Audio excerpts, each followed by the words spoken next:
Yo, what's good, y'all? Welcome to this week's episode of Talks with TVBOO. Welcome this week's episode of the podcast.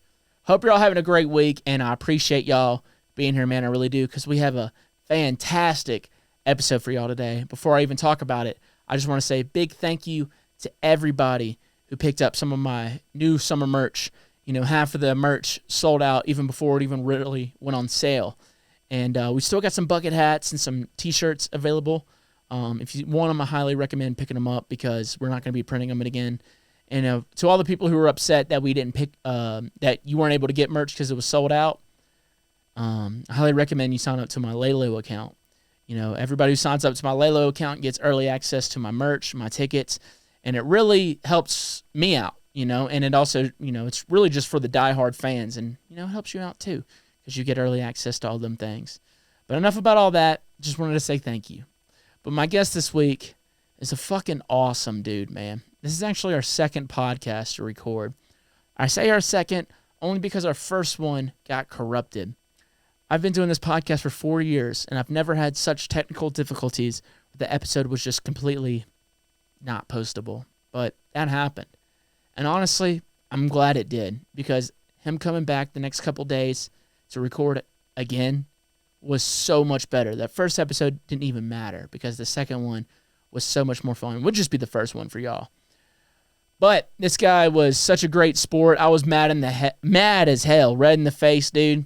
You know, I seem like a goober, a little goofball, but I take this shit serious, and I was really upset about it. But he was cool, and he said, yeah, let's do it again. And I'm glad he did because it was so much better. My guest this week, fucking phenomenal producer, super awesome guy, very much on the come up right now. You know, it's been really cool to see his journey and where it's been taking him. We had a lot of fun with this podcast, went all over the place. We even played some basketball after this episode, one-on-one, and I kicked his ass, y'all. You know, he colors himself an athlete. I color myself a little bit of a drinker. Drinker one. Ladies and gentlemen, GorillaT. Come here, girl, is that ass fat? Let me take my tongue and go around your dirt track. I met a girl and her booty tastes like strawberries. I swear to God, this could be the one that I marry. Hey, hey, and she's so different. I need that from behind. I met a girl and her booty tastes like strawberries.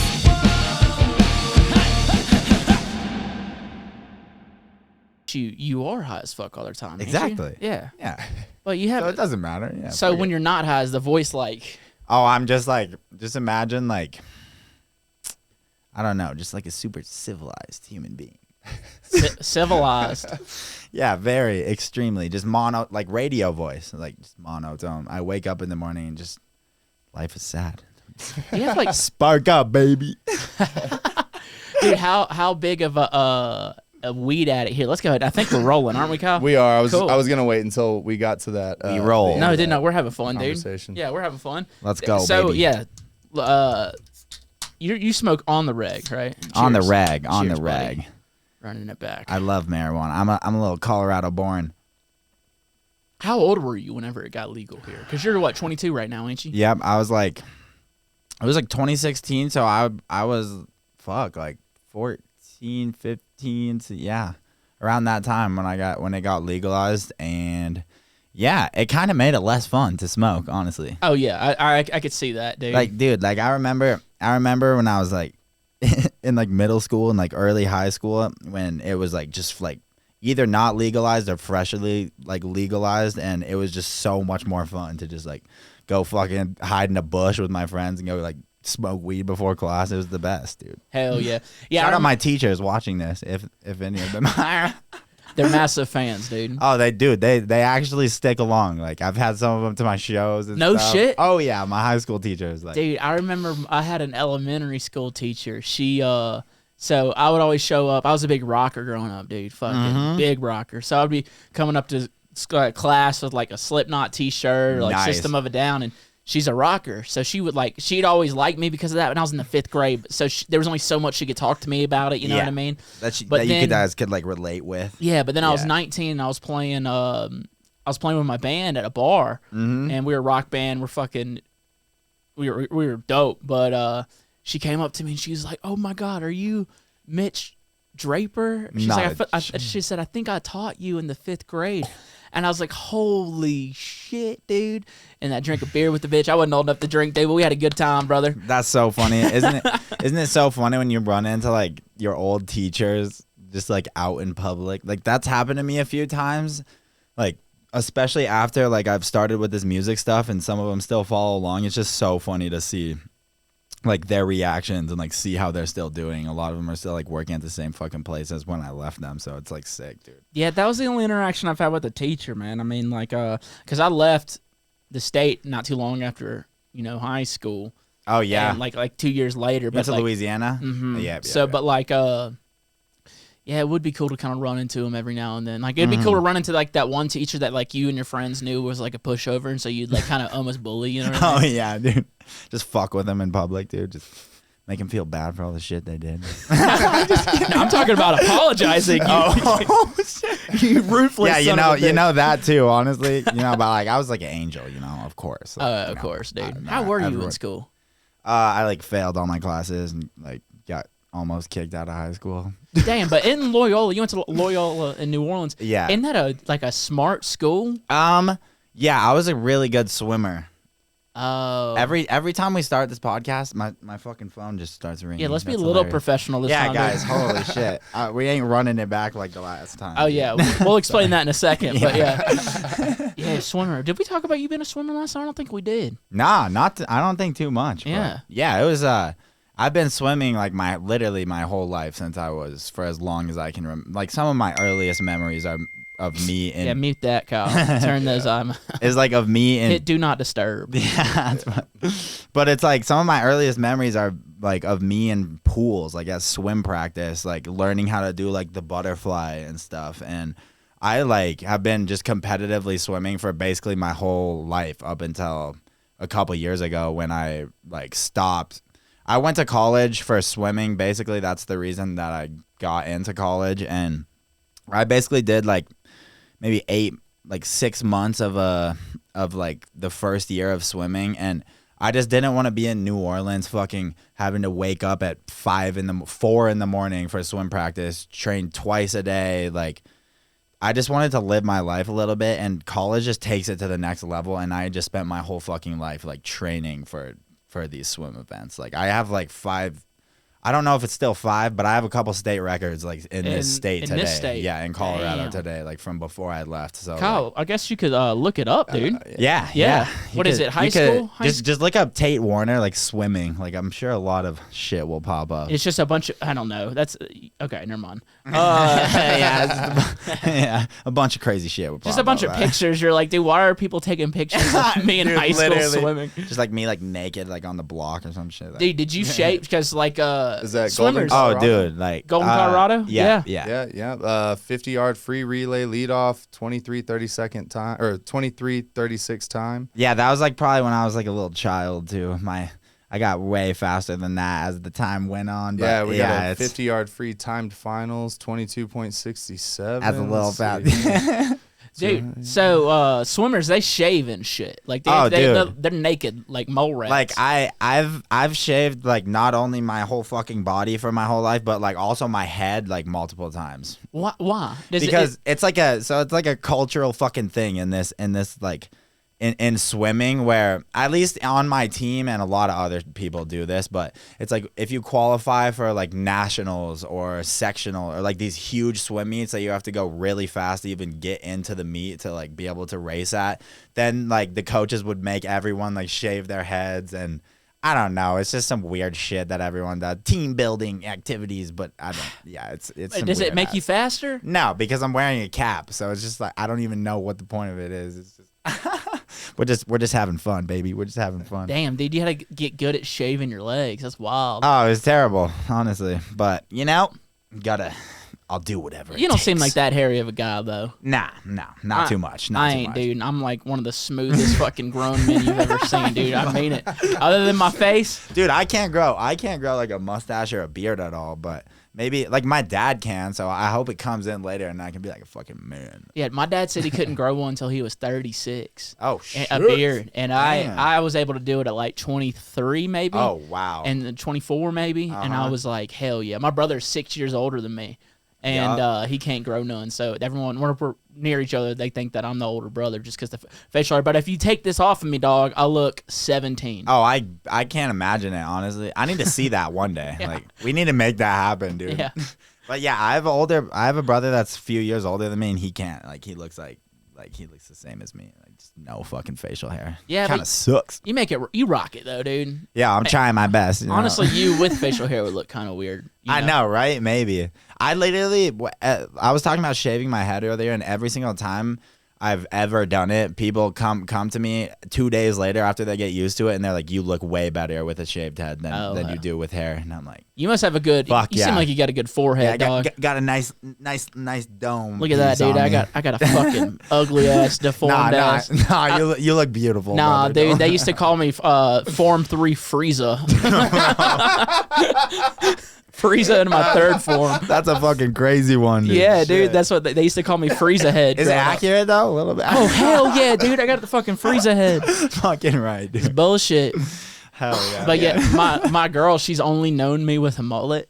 Oh yeah. And yeah. like, you know, I fuck with every now and then about cutting it. Like, and I cut like 6 inches off of it a couple, like 2 months ago maybe, and that was a mistake. And she was like, I never want to see you without that fucking hair. I've never seen someone pull it off as well as you, to be honest. Thanks, dude. You're fucking ripping that shit. I feel like it, you know. If you ever don't have that, I think I might just have to walk away from Yeah, you, we can't be honestly. friends, Like, dude. I don't. Yeah, like That's bad, dude. I see you in public and I'm just like, nah, I'm just joking. This ugly fucker. I'm just fucking with you. Yeah, nah, dude, I like it. I like. No, put me at that. Make that the rules, dude. If you see me with that, you will not I'm just talk walking to me. straight away. I'm just gonna be like, sorry, The friend, you cancel me.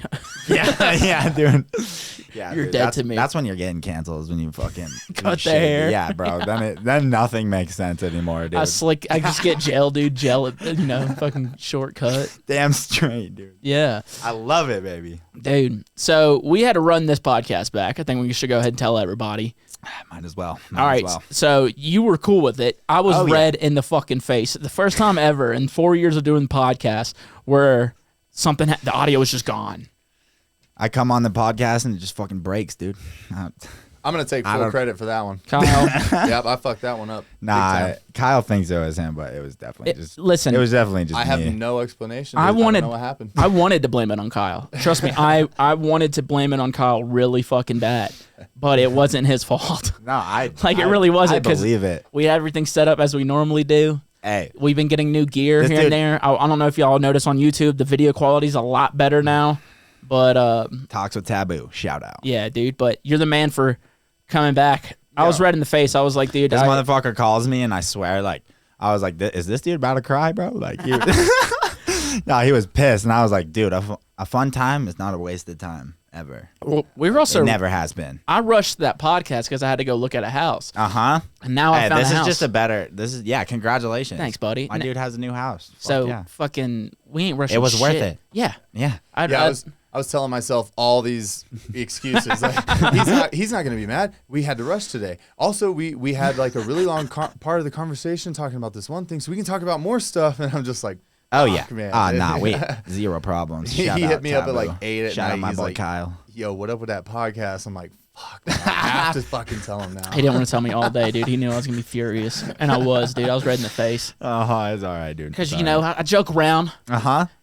But it's serious business Dude, when it comes down to it, dude. Dude, people don't realize because I'm a little fucking goober, little goofball, but I take this shit serious. Oh yeah, bro. this dude was not happy, dude. Holy cow. Shit he cares about, he takes. Yeah, serious. I was like, damn, like, this dude's about it, bro. Like once he called me and told me that, I was like, he is not fucking around. Like, I love it. Shit fucking broke my heart. But I think this is better now. It's better, dude. Because we last got time- more time. We're vibing, bro. Like, And you and I are a little bit more comfortable already. for sure, I can already easy. tell, like, just from this jump compared to the last jump, we're already on fucking track. Yeah, But there were some things I did want to, like, skim over For because they're sure. so neat and Yeah. something to talk, like, we're just things I wanted to talk about that we have to talk about Absolutely. again. You went on a fucking ayahuasca trip, in Colombia with Gasly and Yes, sir. and met the universe. Yeah. This was this occurred. This story goes down about shit. It's probably been it's probably been like a month and a half at this point. I can't really remember. It was like right after Paradise Blue, which is not like you just get drunk as hell at Paradise Blue in Cancun for a week straight and then Dude. fly to Colombia. Did you fuck around and drink the water in Mexico? Oh, dude, I was bringing pieces of fruit from the the buffet, and I was like walking 100 feet down to the ocean, like dipping them in the salt water and like eating them.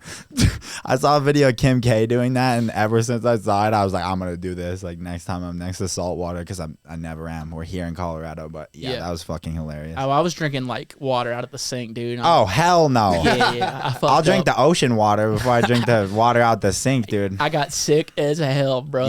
Yep. You know, I was shitting my pants out. But you were drinking ayahuasca, already shitting yourself anyway. Exactly, So dude. You could have drank all the water you wanted to. Full Just- detox, dude. Honestly, like I left Paradise Blue, and there's like all these like things they tell you to do before you do ayahuasca, and one of them's don't eat meat, no alcohol for like a week, which wasn't gonna happen, unfortunately, in my case. Should have thought about that one a little more.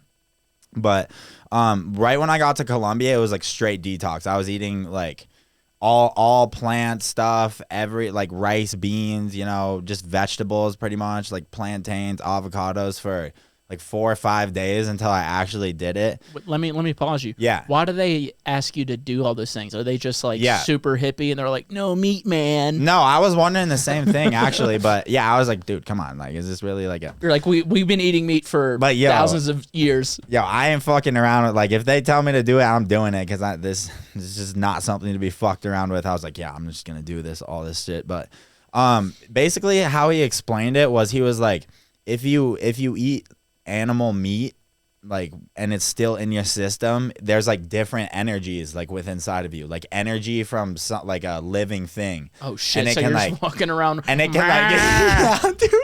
And like, who the hell knows, dude? I don't know if a cow's gonna like come eat my face off or something. You just ate a fucking buck that's like ready to fuck, and and you just see a doe in the field, and you're like, dude, why am I horny? Dude, dude, that's actually exactly what I was about to say, to be honest. Like, dude, but like, yeah, dude, when he told me that, I was like, all right, there's like a reason for this. I don't fucking, these people are like tapped in. I don't know what these people know. If they're saying it, I'm gonna listen to them. Like, I ain't fucking this one up. So I basically went like 4 or 5 days, like no meat, no alcohol, just trying to like calm myself down. Cause it's like, I was just kind of scared leading up to this. I've been like trying to build up the courage to do this for years. Like, I've done DMT before, but it's just different, like when it comes to ayahuasca. So there's definitely reasons for doing that, but I think I just detoxed my body well enough, like beforehand, where I had a crazy time, dude. It was absolutely insane. That was definitely like the craziest experience of my life. It's a really hard thing to explain, because like the experience itself is like the only thing I could possibly compare it to is just like dying and like being gone for a super long time and having to like see like the way that you live your life and how you affect the world around you. You have to see every aspect of that, and it's like really healing, because you don't realize a lot of like things that you do in your life. You don't realize where you've built up negative like traumas, like PTSD type of things. And how the shaman was explaining it to us, he was like, we don't realize how much of this bad energy we build up from not like really dealing with our problems throughout our life. And people get cancer from these things. People, like, if you don't deal with these things in your life, it'll pass down to your children. It'll give you literal physical diseases. There was a person there to cure his hearing. There was a person that I was doing the ceremony with to, like, I believe cure his cancer. And then it was basically me, Gasly, and his girl. So wait, Kyle, can you look up, are there cases of people doing ayahuasca and like getting rid of cancer, or actually, their I I know that. Not getting rid of their hearing, but getting their hearing. That would suck if you went there. You're like, oh shit, now I'm deaf and have cancer. Do you want to hear the craziest part of the whole story that I've literally forgot to mention for somehow last time is that I don't want to hear. I don't want to hear that. Oh yeah, are you prepare yourself? Sounds lame, dude. No, of course I want to hear it. No, but so before this happened, I had like an accident when I was living in New Orleans where I freaking kicked a hole in my glass door when I didn't have my keys, and I cut like the major artery in my leg, and I almost died. Wait, dude, I do this thing every time we have this podcast where I like forget about what your question was mid thought. You were just like the craziest part because I was asking about the cancer and the, like healing. Oh yeah, like, actual injuries. Okay, yeah. Sorry. So the craziest part of this was when that happened to me in New Orleans, and I cut like the major artery and like basically right above my foot. It cut all of the nerves in my foot, and I haven't been able to feel my heel in the bottom of my foot ever since that happened. Whoa. Like to this day.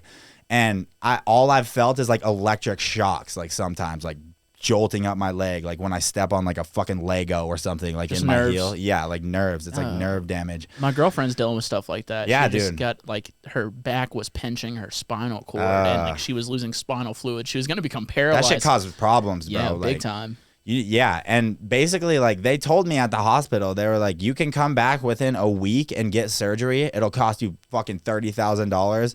And if you don't do it in that time, you're going to never be able to feel your foot again. And I didn't do it.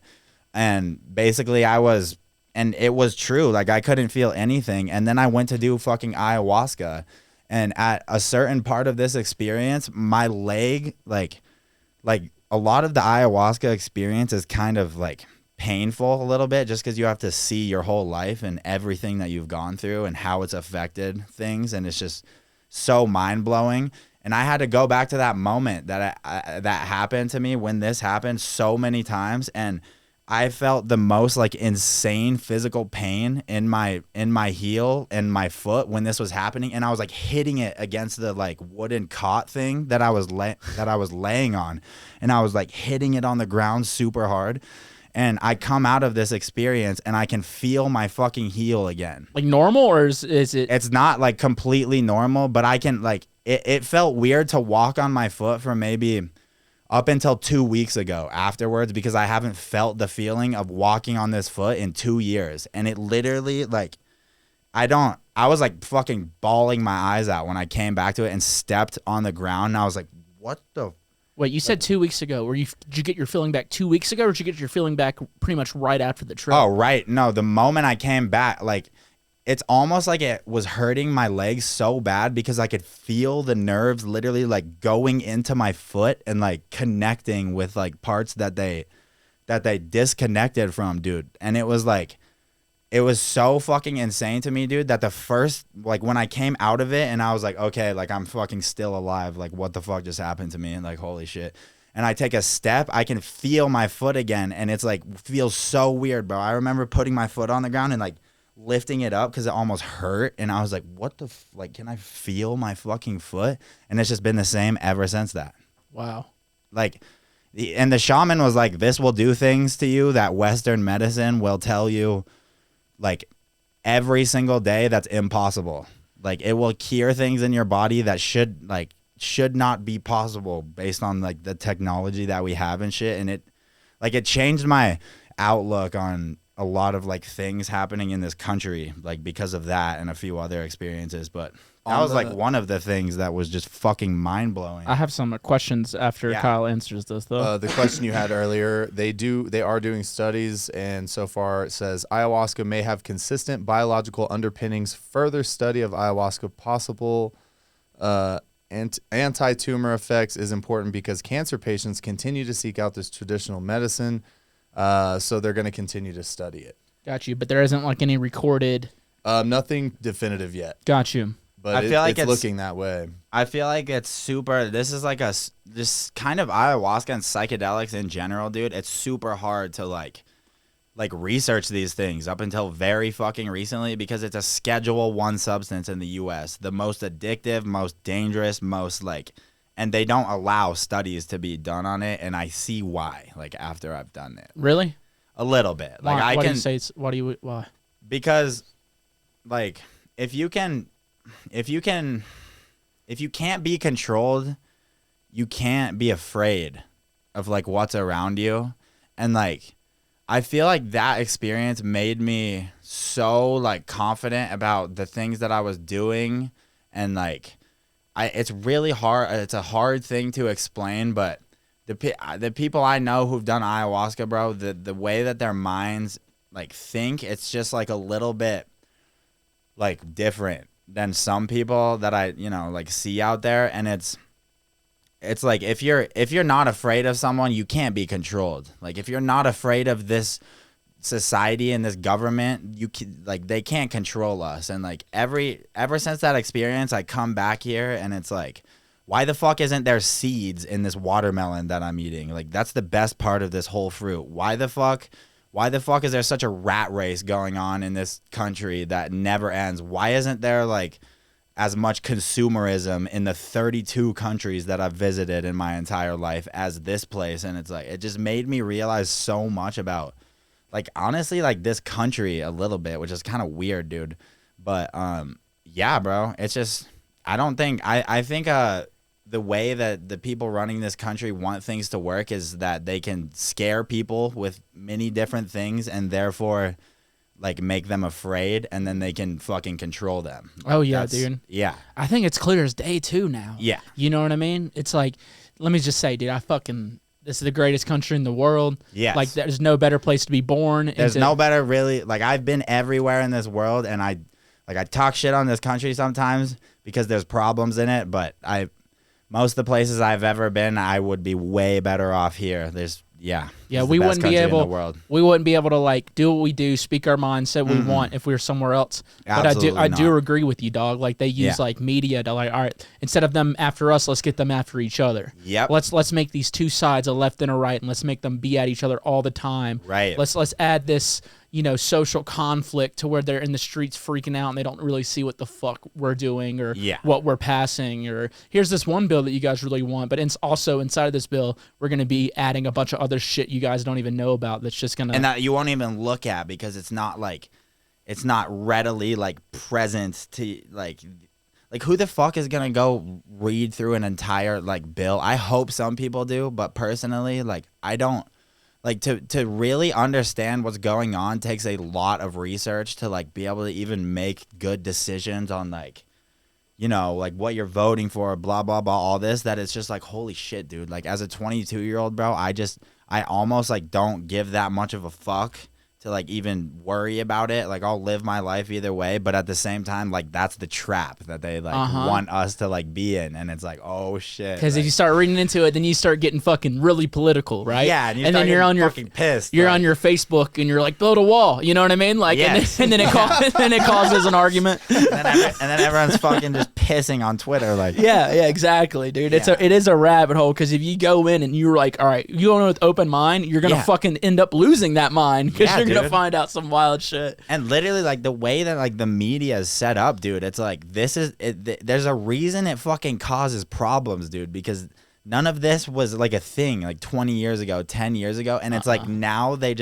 have all these different like angles to just make people disagree with each other on stuff. Yeah. And it's like tearing the place apart, bro. Like, yeah, well, I feel like it's in flames. Me and Kyle were talking about this the other day. I think like the tension started on the internet because you can just get comfortable of saying whatever, no repercussions. Right.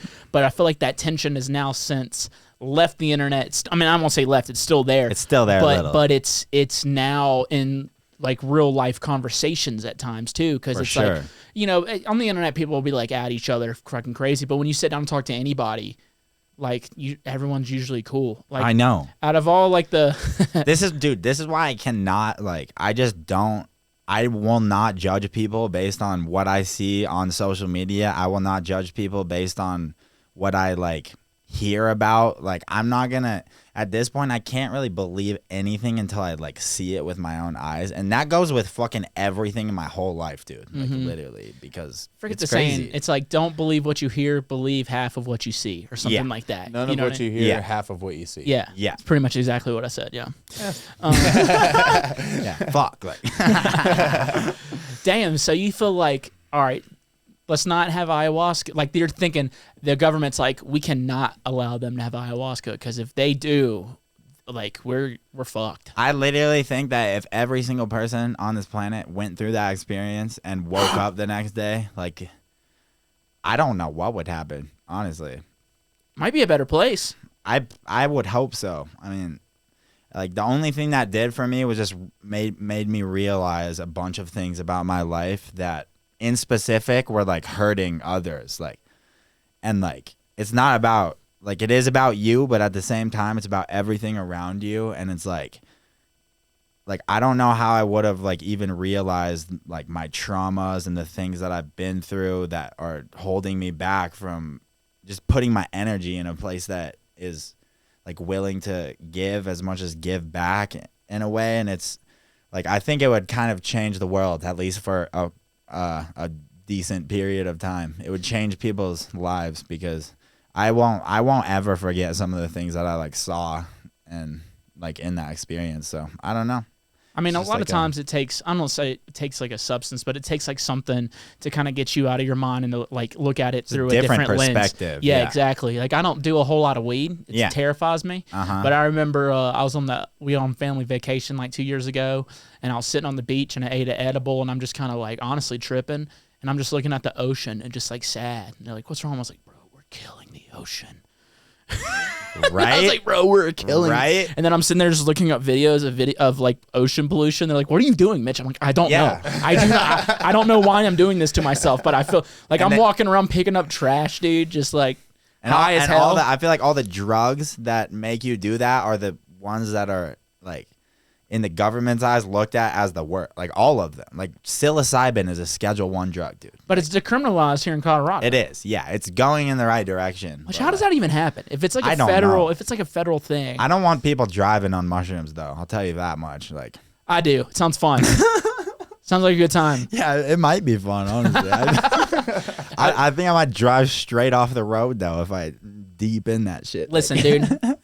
Whenever I was younger, I don't condone this at all. All right, let me just go ahead and start by saying that. Yeah, same here. Like, All right, but whenever I was younger, me and my buddy, we went to Memphis in May, which is a music festival they have in Memphis. Memphis. It's no longer a thing.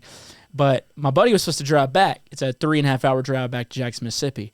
So I was like, cool. And I had dropped some acid. I'm having a good time. Yes, sir. We get on the ride home. He's like 20 minutes into the drive, maybe. And he's like, Mitch. He turned around to me because everyone else passed out. He's like, either you can drive or we're going to sleep under this bridge. And, you know, sometimes when you're on psychedelics, you have like the confidence of a god. Yeah. And I was like, let's go, dude. I got this.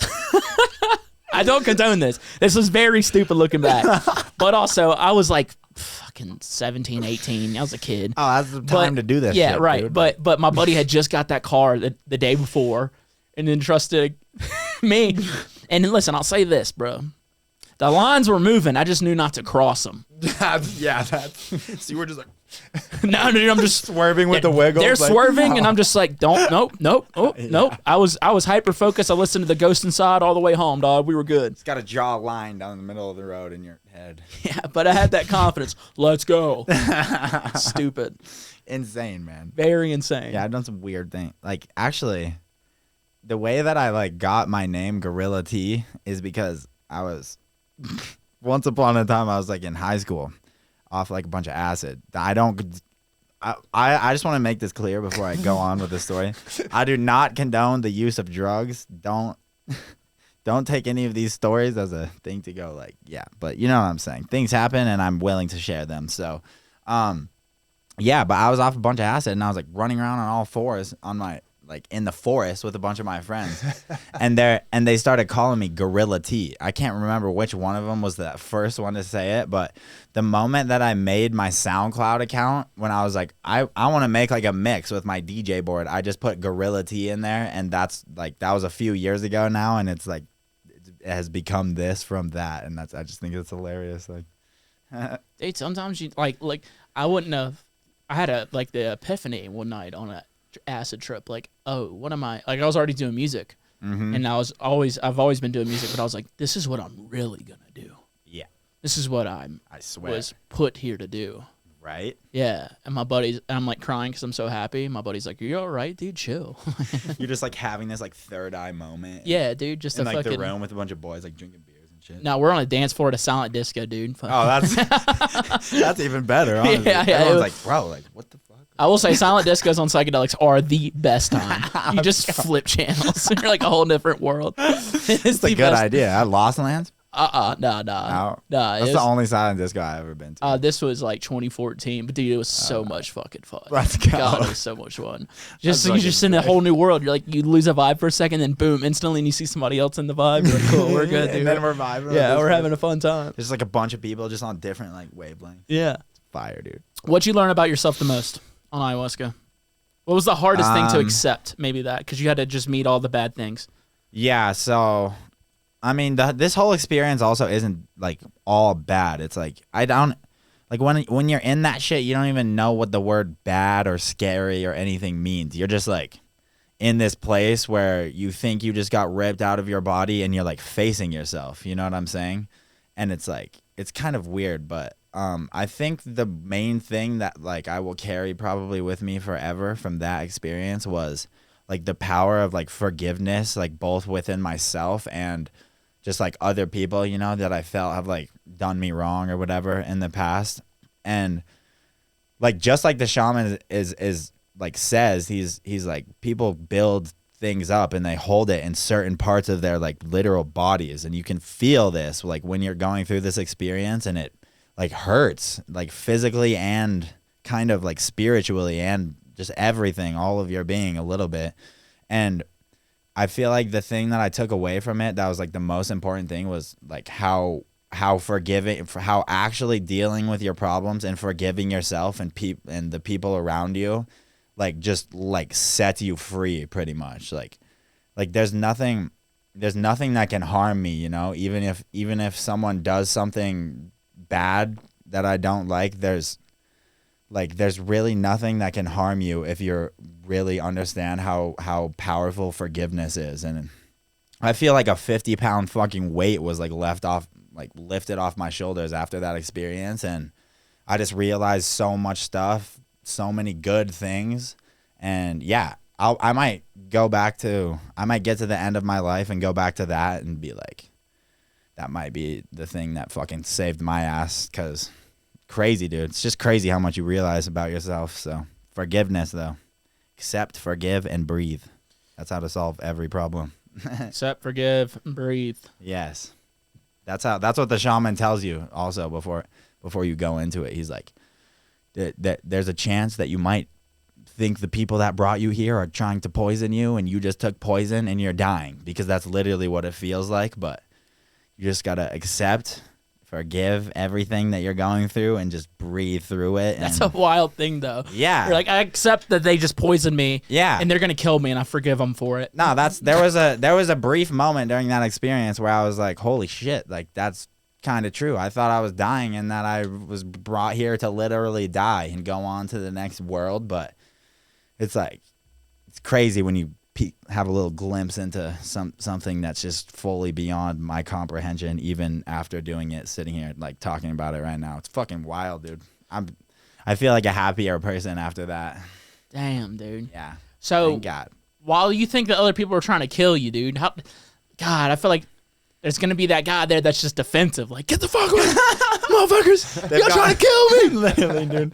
That's he just turns into R. Kelly. Y'all killing me out here. I was like going into that because he doesn't hype it up very well. This shaman, he sits there and like explains like the worst possible things that can happen to you. Basically, like these people aren't fucking around. Like you pay $30 to go and do this. Like these people aren't making money. they lived on a little farm in the middle of Colombia and on top of a mountain in a fucking like rainforest type thing. And it's Is that a lot of money out there? I might sound ignorant asking that. I mean, everything out there is like super cheap, dude. I was there for fucking a week and a half and maybe spent $100, dude, on food. And I went out for it's like you get a whole meal for like $8 that you can't even finish because it's so huge and it's like real fucking food that they pulled out of the ground, and it fills you up for so much longer than if I ate 3 times the amount of food at like a restaurant out here. It's just weird, dude. I was full I would eat like 2 meals a day out there because I was like, why the fuck am I not hungry? Like usually I would just be snacking on so much shit. And I came back here and just like immediately once I got back, I was like, what the fuck? Like why?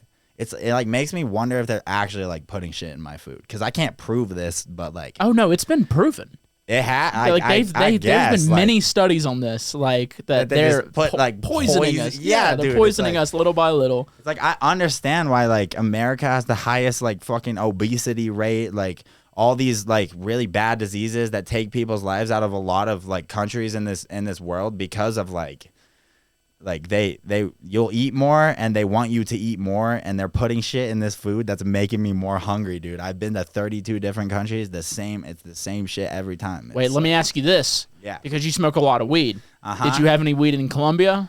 Oh yeah. Okay, word. Because I'm like maybe you're like you're just not as hungry. Nah, we smoked hella weed out there, dude. Hell yeah.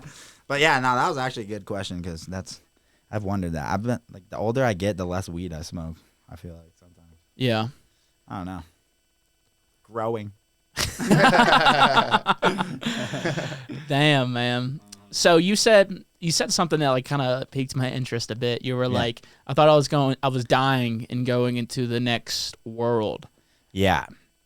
Did this open your mind to like, hey, there is another dimension with us, or like me, I'm like, I believe in God, I believe in heaven and stuff like that. Me too. So okay, cool. Like, but did that give you any type of different perspective on that type of shit? Because that's like, I feel like everyone has like just this innate fear of death that like will never go away because we're human beings and it's like inevitable for all of us. Mm-hmm. And I might have said that I wasn't like very afraid of death before this, but I definitely was. I can't say that I almost like look forward to it. And that might sound a little weird. Like I would never do anything to like hurt myself or anything like that. But like the place that I went to felt like way more familiar than when I wake up in my bed in the morning. And it was like when I came back from that, I almost didn't. Like, I was glad to be alive again, but it's almost like I returned to whatever, like, I came from. And I have been, I'm not even really, like, religious, but that, it made me not, I don't think I'll ever be afraid of death ever again. And it's made me look at death a lot differently than before that. And, yeah, it completely changed my fucking, I had this I wasn't sure if I would die and it would just go completely black, like, or not for the rest of my existence. And like it's like I don't know, dude. I don't think I'm afraid of death anymore. It's kind of crazy. It's kind of like freeing. Yeah. Yeah. Yeah. You said like looking forward to it. I mean, I've listened to like a lot of other people's stories about near-death experiences, right? And one of the things that was pretty much in common with most of these people was like they went to a place where it was like all your emotions of like jealousy, anger, resentment, like grudges, that didn't even like almost exist in these places. And then like they would get brought back to life. And when they woke up, they're like, why'd you do that? Exactly. Why'd you do that? Yeah. I was like at like the most happy and peaceful place. Yeah, man. I like have never felt something like that. Honestly, I had to go through a lot of pain, honestly, to get to that place and like in that trip, dude, because I feel like pass them out, baby.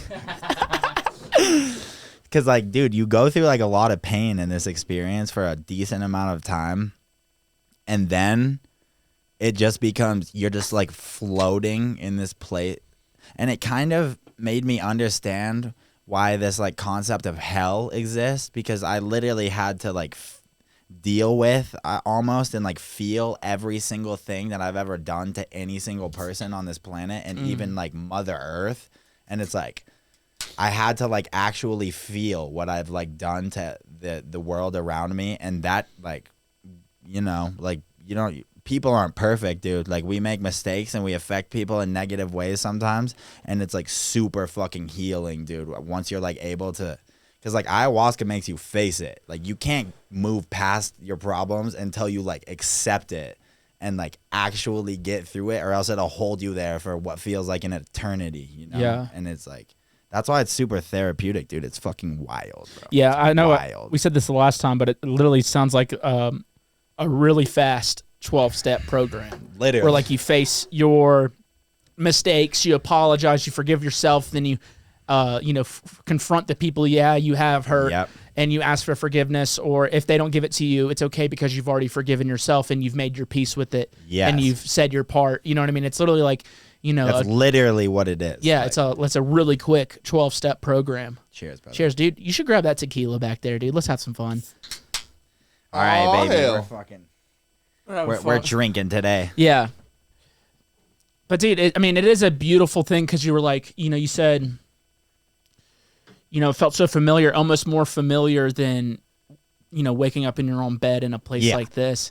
It's like, there's the biggest question. Like, there's the biggest questions of humanity. Yep. Where did we come from? Yep. And where do we go when we die? Yes. Were we just some crazy fucking science experiment, and we're just the luckiest people in the universe, and this is the only life we have, and after that, there's nothing. Yeah. Or there's another look on it that feels a little bit more optimistic and a little bit more hopeful. Yep. That we were created and we were meant to be here and we're meant to die Yeah. to go to where we're supposed to be. And that's what that like completely affirmed for me, like what you just said. Yeah. Literally. Like, I had my idea that was, but then like just being ripped out of my fucking body and like just shoved in this place, bro. It was like, I'm just thankful. I'm just super thankful for that, because it just took my fear of everything that I have ever like questioned almost away from me. But it comes with just like a lot of pain and a lot of shit that you have to face, and fucking realizing what this reality could possibly be, dude. Fucking, if anyone out there has the balls to face themselves fully, I have a lot of respect for that shit, because it's not easy, but it's fucking... The more I talk to you about it, the more I want to do it. Yeah. You know what I mean? Like, I remember last time I was like, I'm scared. I feel like I might just hate myself. Yeah. But I feel like you have to hate yourself. Oh, yeah. And accept that and forgive yourself. If you're not willing to go through like a lot of pain to grow as a person, like, I don't... Like, I was in this experience, and I realized that I had like literal demons attached to me and the way that I act and live from past lifetimes, and people that are in my literal bloodline that have passed genetics down to me. And I had to it was so the weirdest thing ever. And I asked the shaman about it afterwards, and he was like, this is something that a lot of people tell him after their experiences, that they didn't realize that something within them didn't actually come from them. It came from maybe fucking 3 persons back, people back in your bloodline that were living with something inside of them that they never healed with. And he was telling me like that's why he thinks everyone should do this drug, because it unravels the things that within you that will literally be passed down to your fucking children if you have them. Wow. And it's like, after I did it and like experienced it, I kind of like, it's like pain, but I feel like an obligation to, like, if I'm ever called back to it, to go like through that shit again, because it's like, it's the only thing it is just healing, like, of your mind, body, and soul. Like, it's like a metaphorical and spiritual baptism in a way. You know what I mean? Like, it's just like you are literally. Yeah, you are dumped in the holy water. Yeah. And here is a new man. Yeah, dude. It free of all of the sins from not only you but your ancestors in the past. Like, that's so wild. Yeah. It's wild. Like it literally, like the analogy that I like to like say is like imagine you've been skiing down a ski hill and it hasn't snowed in months, and then all of a sudden like 6 feet of powder drop and you're just the first one skiing down the hill, and you're like making all these new turns, and you can like you just see the world kind of in a different perspective, and it's just fucking beautiful. That is the most fucking Colorado boy analogy. No, for sure. Literally, that's the only thing I could think of. Listen, bro, it's like when you get some fresh pow. You get to carve your own lane, dude. Everyone's following your lane. Knee deep pow, boys, like ripping down. You're No, just literally, that's shredding what gar. it feels like, bro. Yeah, it's lit, man. That's hysterical, man. Are you a skier? Nah, dude, I ain't gay. I snowboard. Hey, me too. Yeah. A little bit. Yeah. I've like had places up in the mountains for my whole life, so I've just been on those mountains, dude. It's fucking too much my whole life. Well, dude, I just bought. Fuck with your mind, guys. Stay away from the mountains. No, just kidding. They're awesome, dude. Yeah. It's literally like it's something I wanted to do like my whole life. Like I was a skateboarder growing up. Yes, me too. And like anything to do with a board, wakeboard and like skimboard and all that Hell shit, yes. like I thrived at. The boards are more fun, bro. Yeah, yeah. And so like snowboarding was something I always wanted to do. Yes. It's never snowed in Mississippi. Oh, so fuck, like true. God damn it. you know, when I moved out here, I've gone 2 seasons now. Nice. And the end of this Getting season, better? Hell yeah. Hell yeah. The end of this season, I ended up getting my Icon Pass for next year. Oh, and I bought shredding. Let's go. And Let's rip. I own my own board, boots, and bindings. I bought all of it. So like, Does the Icon Pass have copper on it? yeah, I love copper. We're ripping. Copper's fun. That's where I like was learning. Oh, sick. Yeah. Hell yeah. You already been there. You know Keystone, A Basin over there? All I've ever been to was I've been to Copper, A Basin, and Winter Park. Those are the Sick. only ones I've been to. Those are the best ones, A Basin's tight because it's like you go on a weekday and it's not like it's not a resort, right? So there's not like a whole lot of just like, it's not packed. It's a small mountain, but Yeah. it has the terrain that like so much if you're fun. if you're a good ass like skier too, like you can find everything, dude. Like you can be fucking jumping off of cliffs, and you can just be like vibing and like easy runs in the span of just a really small ski resort. That's why I love that place. I've been there my whole life. You bro. can make like really long runs. I like how you can just literally like pull up your vehicle almost right there to the Oh, fucking dude, lift, just dude. right up to the front, dude. Yeah. Sometimes it gets a little fucking packed in there early, but I took my sister there because she came and she ain't never done anything like that. She was going to ski and stuff. She did the lessons. Everything was fine, but she does not do heights well.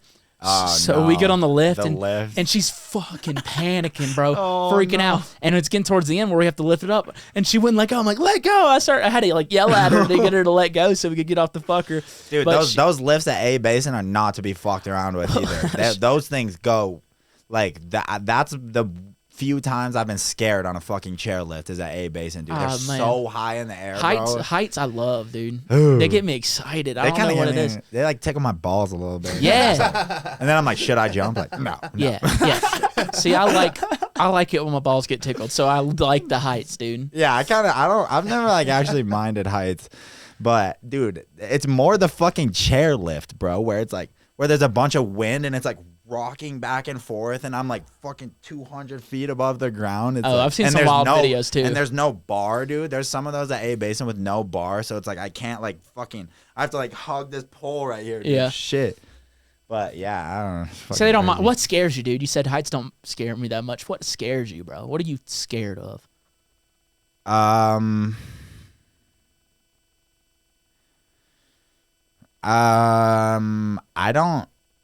don't know. There's gotta be something. Yeah, there's something, dude. Like, dude, I don't even know, bro. I can't really think of anything that scares me too much. Maybe like clowns, like. Dude. No, but like actually though, like I don't know, dude. If I died right now, dude, I would just be happy with everything that's happened. Like there's nothing. I don't even know.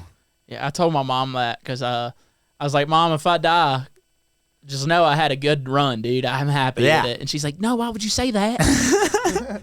Yeah, dude. I bet, dude. Why would you say that? Don't say things like that. Yeah, if I said that to my mom, she'd be like, "What? Yeah, I'm like, no. What are you talking about, bro?" We were just saying something. I just remember like she was asking, or she was at a show. She's like, what if that fell on you or something? And I was like, It might. and I was like, if I die on stage, That's the way Damn I want to straight, go. baby. That's the way I Yeah. want to go. Absolutely. Yeah, Don Bagdale, isn't that who it was, dude? Fucking. Yeah, dude, like when I say I'm like actually not afraid to like die, it's like it kind of took the fear of like everything out of me. The fear of failure, the fear of. I just don't. There's nothing that can like. I feel like there's something else like fully just guiding me and taking me on the path down, and I'm not really here to like control things. I'm kind of more here to like be almost like an observer of my whole life, and like I don't know, dude. Nothing ever. I don't get scared. I don't get like sad very often. I get stressed out fucking sometimes, but it's like that's a hard question to answer, and that's something I'll probably think about after I go home from this podcast because I can't even, yeah. Stress is a motherfucker. Yeah. I'm getting gray hairs, dog. Oh, yeah. Oh, you said it like did you see them? Oh, no, I have them in myself, bro. Oh, I've had damn. hairs I've had the gray hairs from the moment I was like 14. It's like a genetic thing, I think, but like, And we mean no disrespect, Kyle. I was about to say. We need. I kind of wish my hair was gray right now. Like, I got mine when I was 15.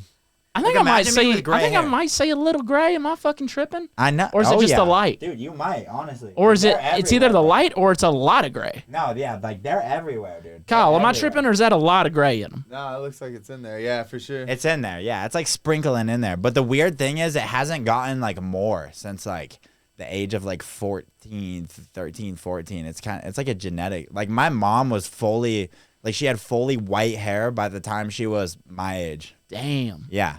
Yeah. Damn. So I don't know. I hope it just all falls out, honestly. I kind of just want to be a bald motherfucker. Like that'd be way easier. Take a shower like once a month, bro. Like no. I'm just kidding.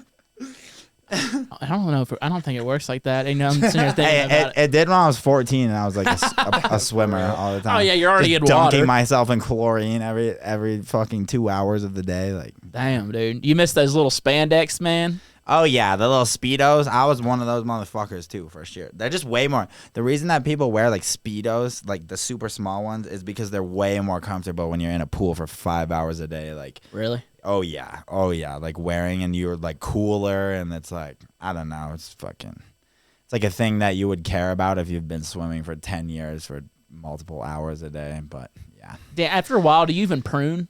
I don't know. No. Bro, you just become a fish. Like I was literally in the water for sometimes 5 hours a day for like just days straight. Like we would train 25, 30 hours a week, bro, for that was my whole high school basically. Then it just amped up when you got into college. And then it just got even worse, and I was like, all right, like either I'm gonna fucking just swim for my whole life, dude, or like follow this like dream of music that I have.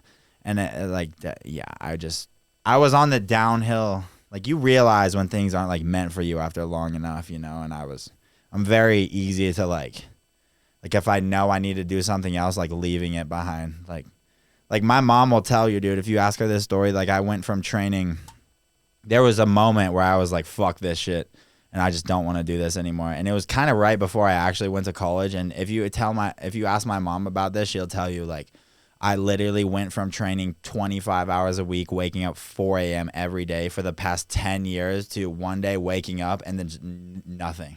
It wasn't fun for you anymore. Just nothing. Like I didn't do it for a whole year after that, and I just started making music because that was like it literally transitioned from like this swimming shit, and all of my energy just in one day went to like all of this music shit after I saw a Subtronic show. Shout out. Dude, so were you doing it? Did you get into it because it was fun, or you got into it because you were good at it? Like swimming? Yeah. Because that happens probably a lot. more because I was like, I liked beating people, and I hate like. I knew he was gonna fuck with that. Go ask. I agree, dude. Go ask my girlfriend. Dude, like I'm chatting. We play Yahtzee. We play Yahtzee. I beat her in Yahtzee. I play a lot of Yahtzee. That's so funny. I actually love the fuck out of that game. Dude, I never. She taught me Yahtzee, and we get super competitive. Dude, every Oh, time, so much fun. every time I'm around my whole family, that shit goes dumb, dude. So much fun. We're like screaming and dude, I love that game. Shit. Yeah. But wait, what were we? Just I was on? asking, did you get into it because it was fun for you, or was it just something you were naturally good at? So I think it was something more. I mean, so I got into swimming when I was like a 6-year-old. So like for the longest time, it was literally my parents, like, not forcing me, but heavily encouraging me to go, like, get up in the morning, go to these swim practices. Like, my parents definitely made a point for me to do things that are out of my comfort zone from a really early age. And I think that's a great thing. Yeah, and get comfortable with being uncomfortable, like, Yes. literally. Yes.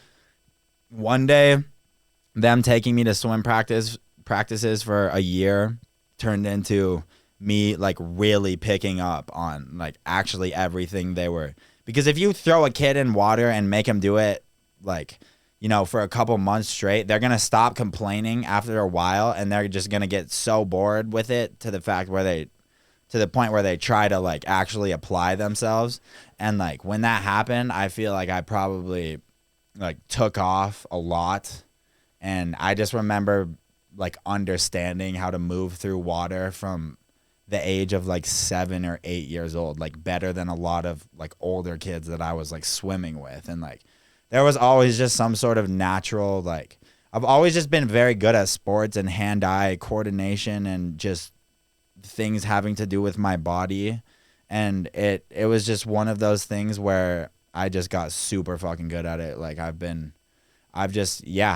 been my whole life basically before music. So You got that competitive edge, dude. oh yeah. That's a good edge to have, brother. The one thing, I don't give a shit if I win and, like, I'm on the top, but if I lose, dude, it's like I will go home and it will, like, eat me. I have not figured out this part of me yet, or, like, why I'm like this, but I just, like, no matter what it is, dude, it's like a full competition, like, with me, and it kind of causes fucking problems, honestly, sometimes, but it's like, I don't know why. It's like the way I am, dude. Yeah, it's I like, love it, dude. I'm one competitive motherfucker too, dude. I can tell, honestly. I can tell. I don't want to say, like, I never got into, like, sports or anything like that. I did martial arts when I was younger. Nice. 3-time state champion, no big deal. Oh, sick, dude. But in yeah, what, wrestling or, like? it was Sabakan, so it's like karate. Oh, sick. Yeah, Fuck yeah. Yeah, fights, katas, weapons, all that shit. Oh, so, sick, bro. Damn. I gave it up for pussy, though. I'm not lying, dude. I was Hey, like, that happened. yeah, dude. I was young and I was like skateboarding all the time. I was playing in bands and I was doing You were karate. the shit, my dude. Yeah, and I was doing karate, so I was just like, but also, like, I was very horny. And I don't know if you've been in a gi with a boner. Oh, yeah. I've been in a lot of places with a boner, dude. Dude, hey, man. Dude, hey, let me ask you this, dude, because there's not really studies on this, I don't think, because I never looked it up, but I do ask my guests on the show. Oh, yeah. I get an erection every time I'm on an airplane. I'm bricked up right now, bro. Dude, I'm serious. Every time I'm on an airplane, I'm fully torqued. Not the entire time, but there's a point while I'm on the airplane, I have an erection.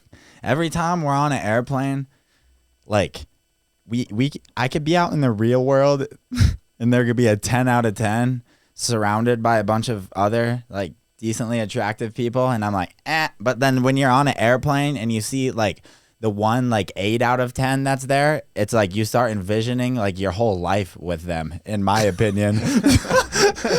And then I go on and then I go on Twitter and I'm like, I just met my wife on the fucking airplane. Like, She doesn't even know who I am. I didn't even talk to her. Yeah, no, I'm scared of her, honestly. But, like, she's definitely my wife, and then you never see them and never think about them again. And it's so fucking beautiful, bro. Like, You never see them or think about them, dude. It's fucking beautiful. just go in the bathroom, like, go in the plane bathroom, just, like, deal with business real quick. Did you ever jerk off in an airplane, dude?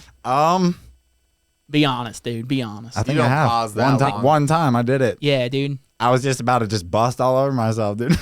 So I think you're right. I think you're with me, dude. You get erections on airplanes, dog. Oh, yeah. I mean, airplanes, you know, everywhere, bro. Come on.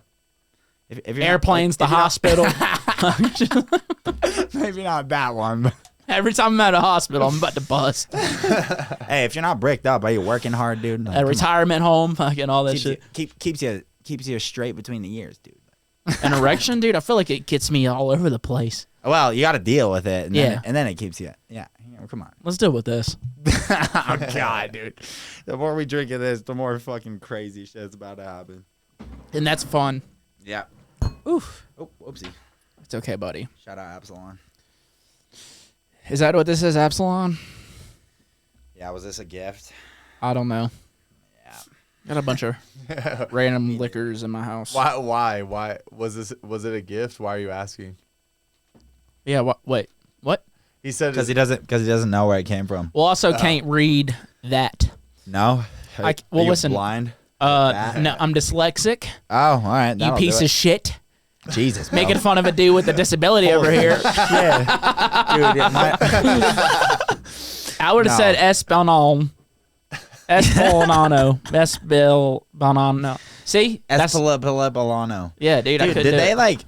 Did they have like different like types of alcohol in New Orleans? Because I was just in Cancun and I was drinking all this type of like there's like THC to keep, but there's like no, it's just cheap. Yeah, it's just cheap shit because they're giving it out It's for just free. fucking cheap. Yeah. Yeah, it's just cheap. And, I swear, dude. And you're in paradise, so you don't care. Yeah, I swear, dude. One time I was at like a gas station right down. You know where Loyola is in Tulane, Of course. Like there used to be a gas station at the end of like that block that's like to the right of Tulane, and I swear to God, dude. One time I saw like a 13-year-old just walk into this place and just get a bottle of tequila and just walk out in there, and I was like, holy fuck! Like I don't need my ID for this fucking place. Like, Hell holy nah. shit, dude! Like, Dude, I remember driving. I was driving to it was during Mardi Gras, and we're driving to go Oh, to a boy. parade, and it was right by Loyola. Yeah. And there was a smoke shop that Oh, yeah. sold whippets. oh God. And there was a line out the door of just young adults, Yep. young college students buying whippets. There's canisters all over the fucking place. There's literally a line at the door for people buying whippets, Motherfuckers are mad, dude. Especially out there, bro. and especially in Mardi Gras. Yeah. That shit is legal insanity, dude. Like, it's just legal fucking madness. As long as you ain't hurting nobody, Yeah. have fun, buddy. Literally. As long Yeah. as you just don't get run over by the fucking parade floats. Like, That didn't happen last year. yeah. That's I know, fanboys I know. told me. They were like, this is, I think, he's like, I don't. I think it was just murders last year. Well, that happens, but he's like, no one got ran over by. Yeah, listen, it's New Orleans. Murders Every are gonna day, happen. yeah. Yeah, murders are gonna happen.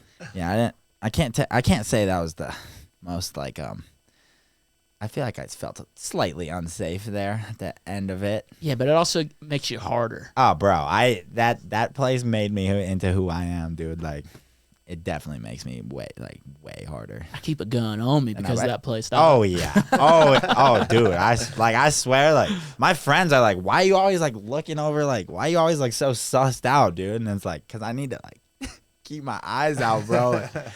I was there for so long, bro. I feel like at a period of time where I was like growing a lot as a person, where it like kind of had like a big impact like on my life and like the way that I like go about living it in certain ways. Like, but like all love to that place, dude. I fucking miss it all the time. I can't. Yeah, dude, I totally agree with you though. Like, there's just a I moved level there, of culture, bro. That, I feel like I became an adult. Yeah. Like living there, like I had to figure it out. Yeah, I dude. grew into being an adult, like being there, and so, yeah, that place has my heart and soul. Yeah, it'll definitely like coming from fucking Colorado, dude. Like really not, like I didn't really drink much alcohol either before like I went to college and went to New Orleans, and I just like there was a year period where I just fucking went off the rails, as easy as it is to do that down there. Just because I didn't like understand my limits or like how to fucking handle my shit, and it like definitely made me like out there by myself all the way across the country from my parents, which are here. It made me grow up real like quick, because life's like shit's real out there, dude. I kind of had this fully like kind of skewed perception of what things are like all throughout this country, and then you go to a place like that where it just everything works differently, and it's like, holy cow, like place is insane, dude. You know what I Teaches miss? you a lot. It does. You know what I miss like the most about? I'm just gonna say like Crawfish living in it. boils. Well, yeah. Yeah. Holy Same, fuck. same, dude. But like, I'll say like living in the South, where it's just like, you know, this is big city living. It's all moving fast. Like you know, it's not as much. I miss caring about your neighbors. Yeah. I miss that. Like, Dude. because it's like, I've lived in this house for 2 years.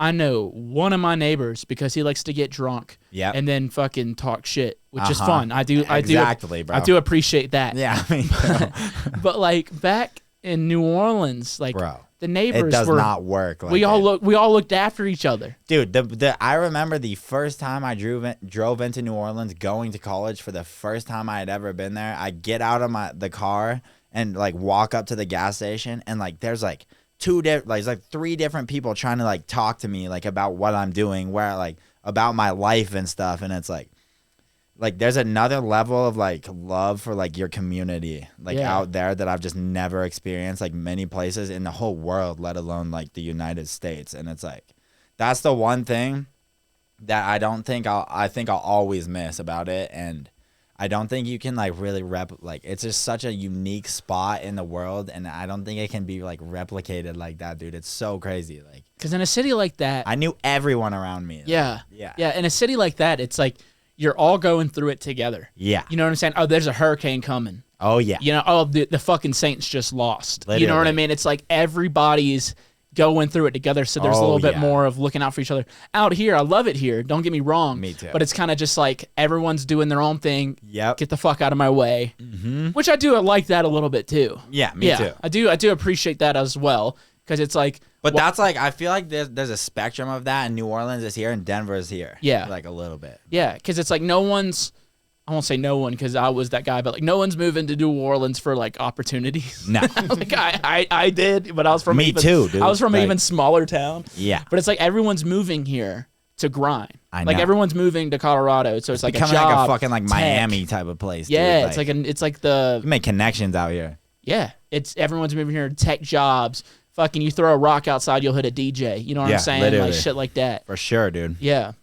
It's like definitely, Denver is like, dude, I just miss that about New Orleans, bro. Like, I wake up in the morning and I still try to like holler at everyone, honestly, dude. I need to shut my damn mouth around here, but I literally like, I like talk to, like, driving here, I was like, had my window down and like pull up to this dude next to me, and I was like fucking saying random shit to him, just like trying to see what he's up to. And like that's like what I loved about New Orleans, and that's what I'll like carry with me forever from that place that I like learned there. And I like love it, dude, because people out here, they don't expect it, dude. They're not used to people like being all friendly to them and like just seeing like what the fuck is up with them, because it's like part of life, dude. Like we're living in this place with a bunch of different human beings, and like that's what makes the whole shit special. And if I'm not like seeing what the fuck is up with everyone, I just feel like sadder at the end of the day, honestly. Like, yeah. I miss running into like drunk, like random people on the street and gassing them up. Mm-hmm. Like it's a group of like, just like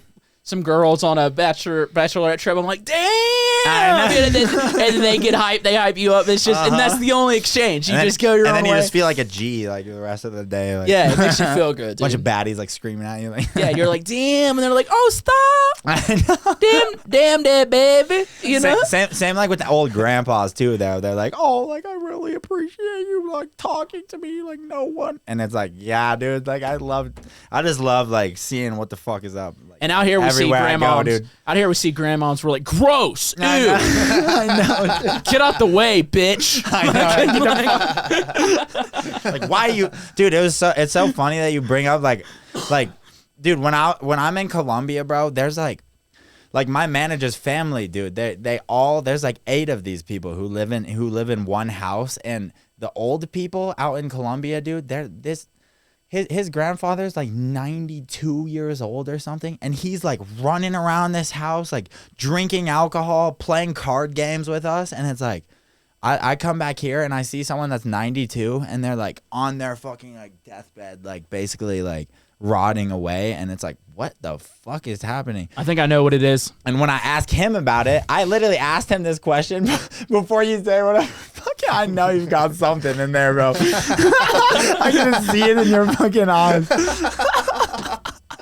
But dude, he was like, I asked him, like, I don't fucking speak English or Spanish, and he didn't, so I had to like have my manager translate it. But basically he told me like, we eat real food here. And he's like, also, you see the airplanes that go past in Colombia? Pay attention for the next 7 days. There's never shit coming off of the back of them. And I paid attention to it, and never one time when I heard an airplane did I see like a streak of like cloud coming off the back of them. And I was like, whoa, what the whoa. And he was like, yeah, that doesn't happen here at all, ever, once, ever. I've never seen it.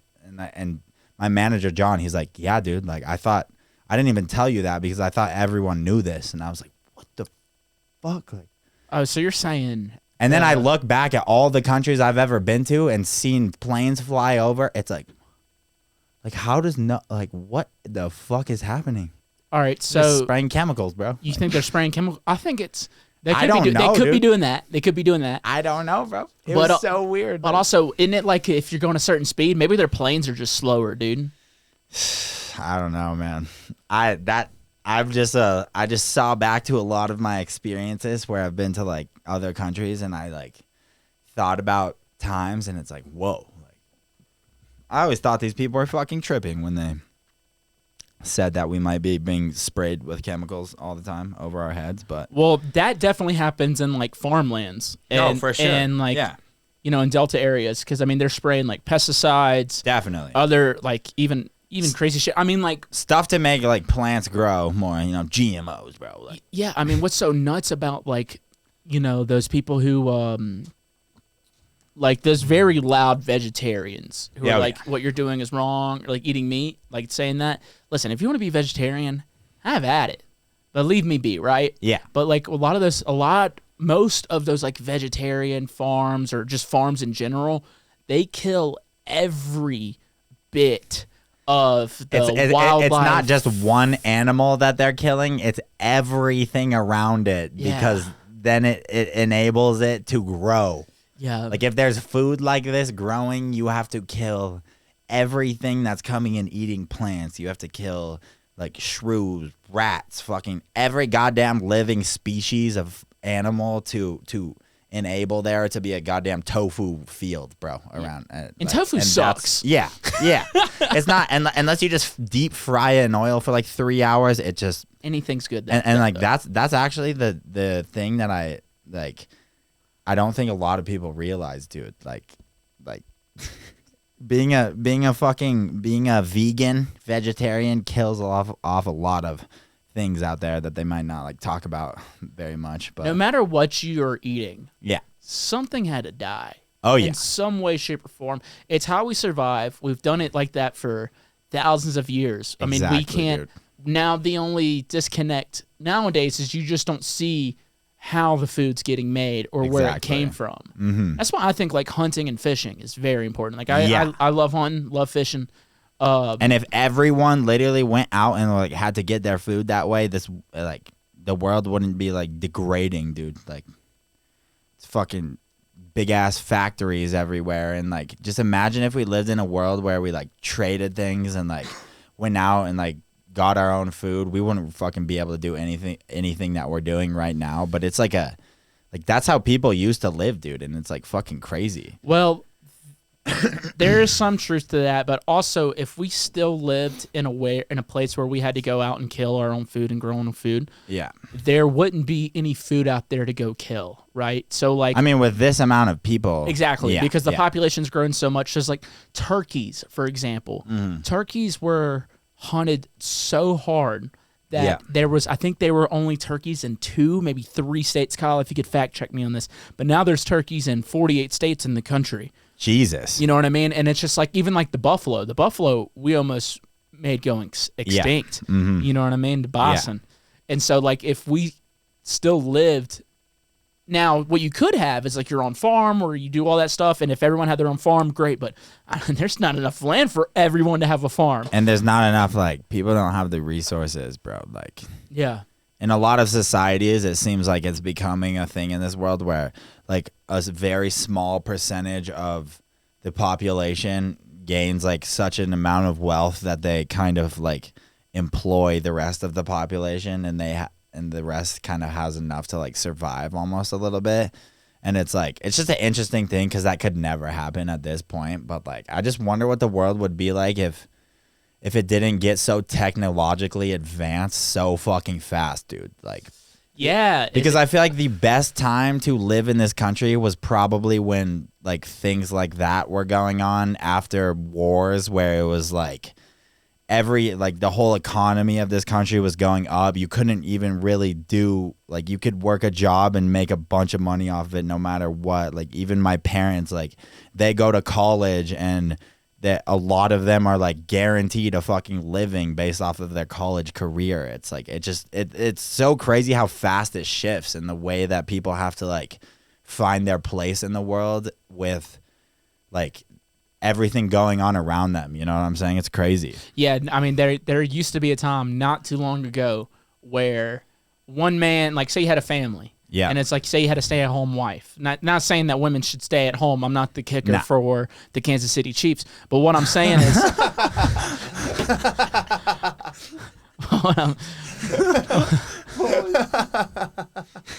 This guy's a savage. I'm not saying I'm him, but it sounds like a nice thought. But anyway, so like there was a time where like a man could go work a job, any type of job, and support a wife and a family. Yeah. Now, like if you live together, it's like a lot of couples are together because of like financial, like it's just smart financially. We both already see each other. We both work jobs. Let's live together. Blah blah blah. Right. I've been in one of those relationships. You know what I'm saying? For sure. For Like, sure. we can't afford to be on it by ourselves. Absolutely And now not. you have everyone in the house working a job, barely getting by. Mm-hmm. And it's getting. I think it's like I don't really know. Like I have no fucking factual information on this, but what it seems like to me is it's like getting worse, and like that's why I'm like super thankful to like have this like career that like we work in right now, because it doesn't really depend on corporation and fucking like how stocks are doing and how like the availability of like resources. It's more just like people that like choose to like support like a music.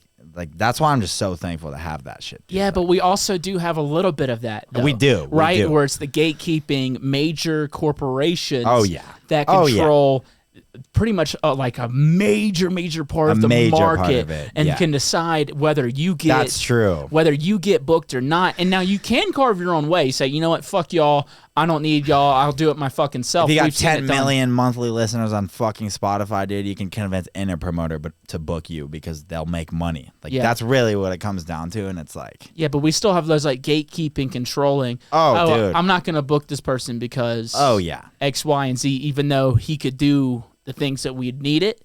You know what I mean? There's still a lot of those. You're right. And like that's like I'm glad that you just brought that up, because I didn't really like, it's easy to get in your own perspective of the way like things in like this industry work and stuff, and it's like different for everyone. So like I'm glad you said that, honestly. Like it's definitely different for everyone in the way like that stuff works out, but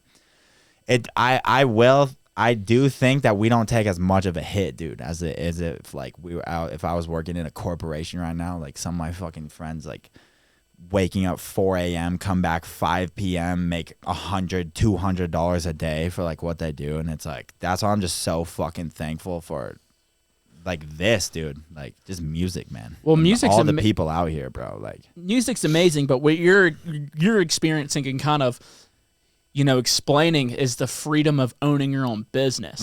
You know what I mean? Like, because you do own it's literally your own like business. entrepreneurship. Yeah, like, you own, you know, there's a lot of, you know, I feel like one of the biggest things about the American dream is owning your own business. Yeah. And building something of your own that you can be proud of, be happy about, and live a happy life doing. Yes, right? dude. Now, some of those owning own businesses, the stocks and shit might fucking affect it. That's for sure. You're gonna fuck up a lot of times for sure. But one of the things about owning your own business is you're working harder than everybody that, you know, just works a job. Yeah. Someone who works just full time, 40 hours a week. First couple of years of owning your own business, I mean, any successful entrepreneur will tell you it was terrible. it's 60 plus hours a week. Yeah, man. Dude, I'm getting gray hairs. I can't sleep at night, dude. Fucking, you know.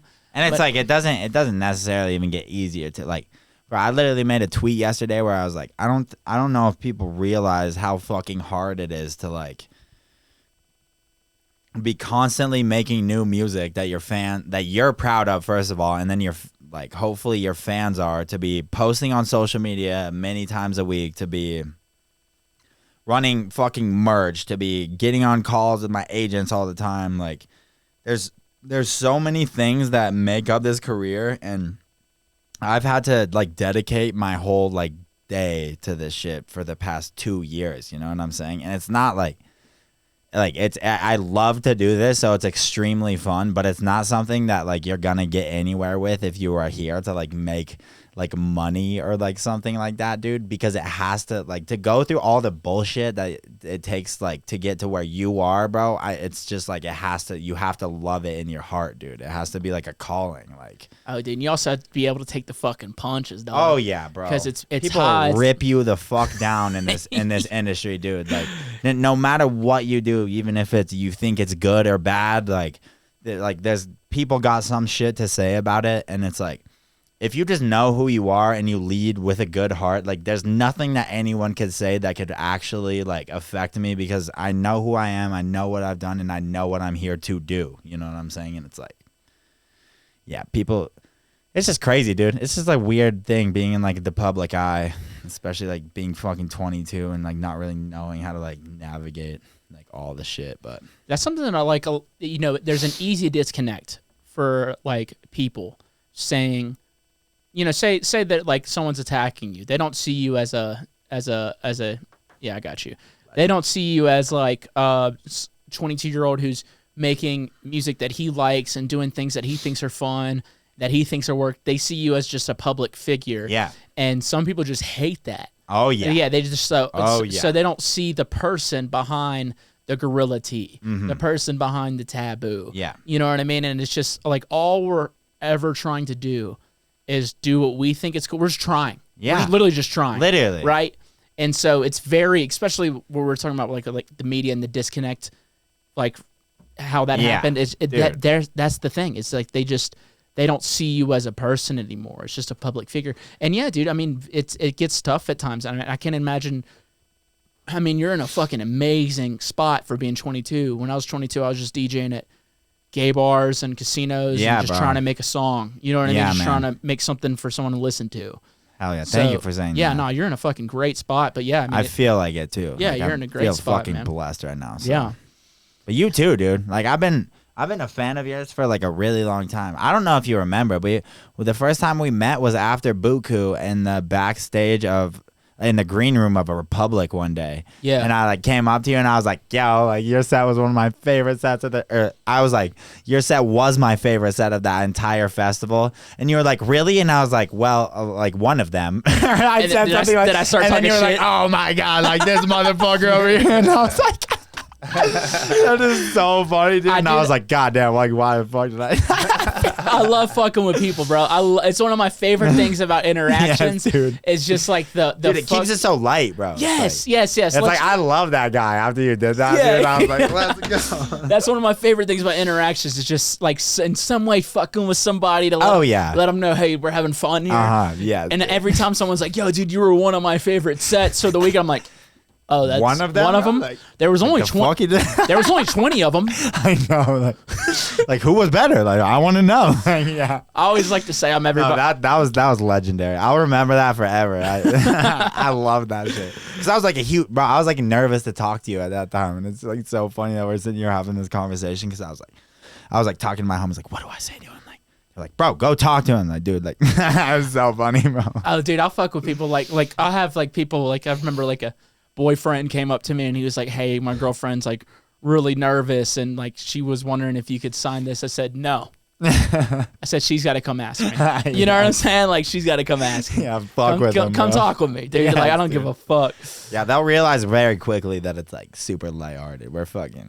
I love talking to my fans, dude. It's so fun, man. Yeah, dude. Especially like when they're all like freaking out like a lot of times, and I just like love to like make them feel like they're like don't have to do that because it's like we're the same fucking people, dude. Like, we're the same shit. My favorite's like when they're like almost shocked and they're like, I'll do it right back, and I'm like.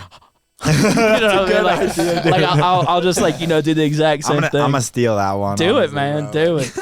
Nah, meeting fans is always fun. It's one of the cool things about like building like a fan base too, especially because like you're somebody who puts themselves out there, right? Yeah.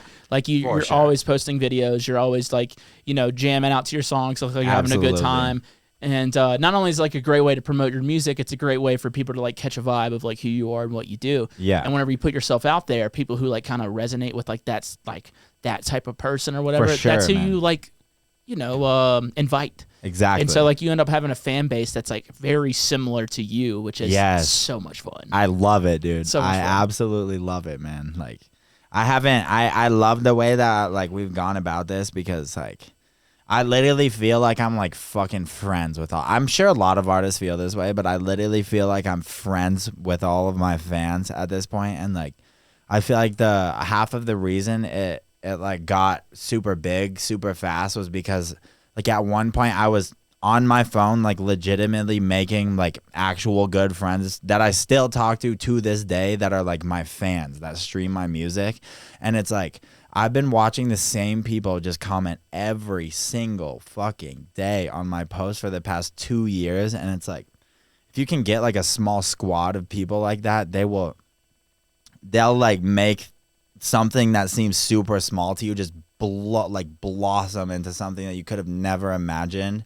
And it's like you got to spend the time to really like give a fuck about like your fans, in my opinion, in this industry, because they like appreciate that shit so much, like more than anything, because these people are giving their hard-earned money to like come see you at shows and buy your merch and all this stuff. And it's like that's like what I attribute to like a good amount of like my success too. And like sometimes it's like hard to I need to remember to like keep doing that, because as things get easier and we get like bigger shows and everything just gets bigger, it's like it's really easy to like fall back from that. But that's something that's always in the back of my head, and I'm always trying to remind everyone of. So yeah, dude, one of the things I fucking love about doing this podcast is like that exact thing. I've made friends because of this pod. Like I have people who tune in every week, no dude. matter what. Like, and those are like the most diehard of diehard. It's like, hey, yeah, man. Hey, do you want to come listen to DJs talk? Yeah, you know what I dude, mean? It's like it's a stupid concept, but man, it's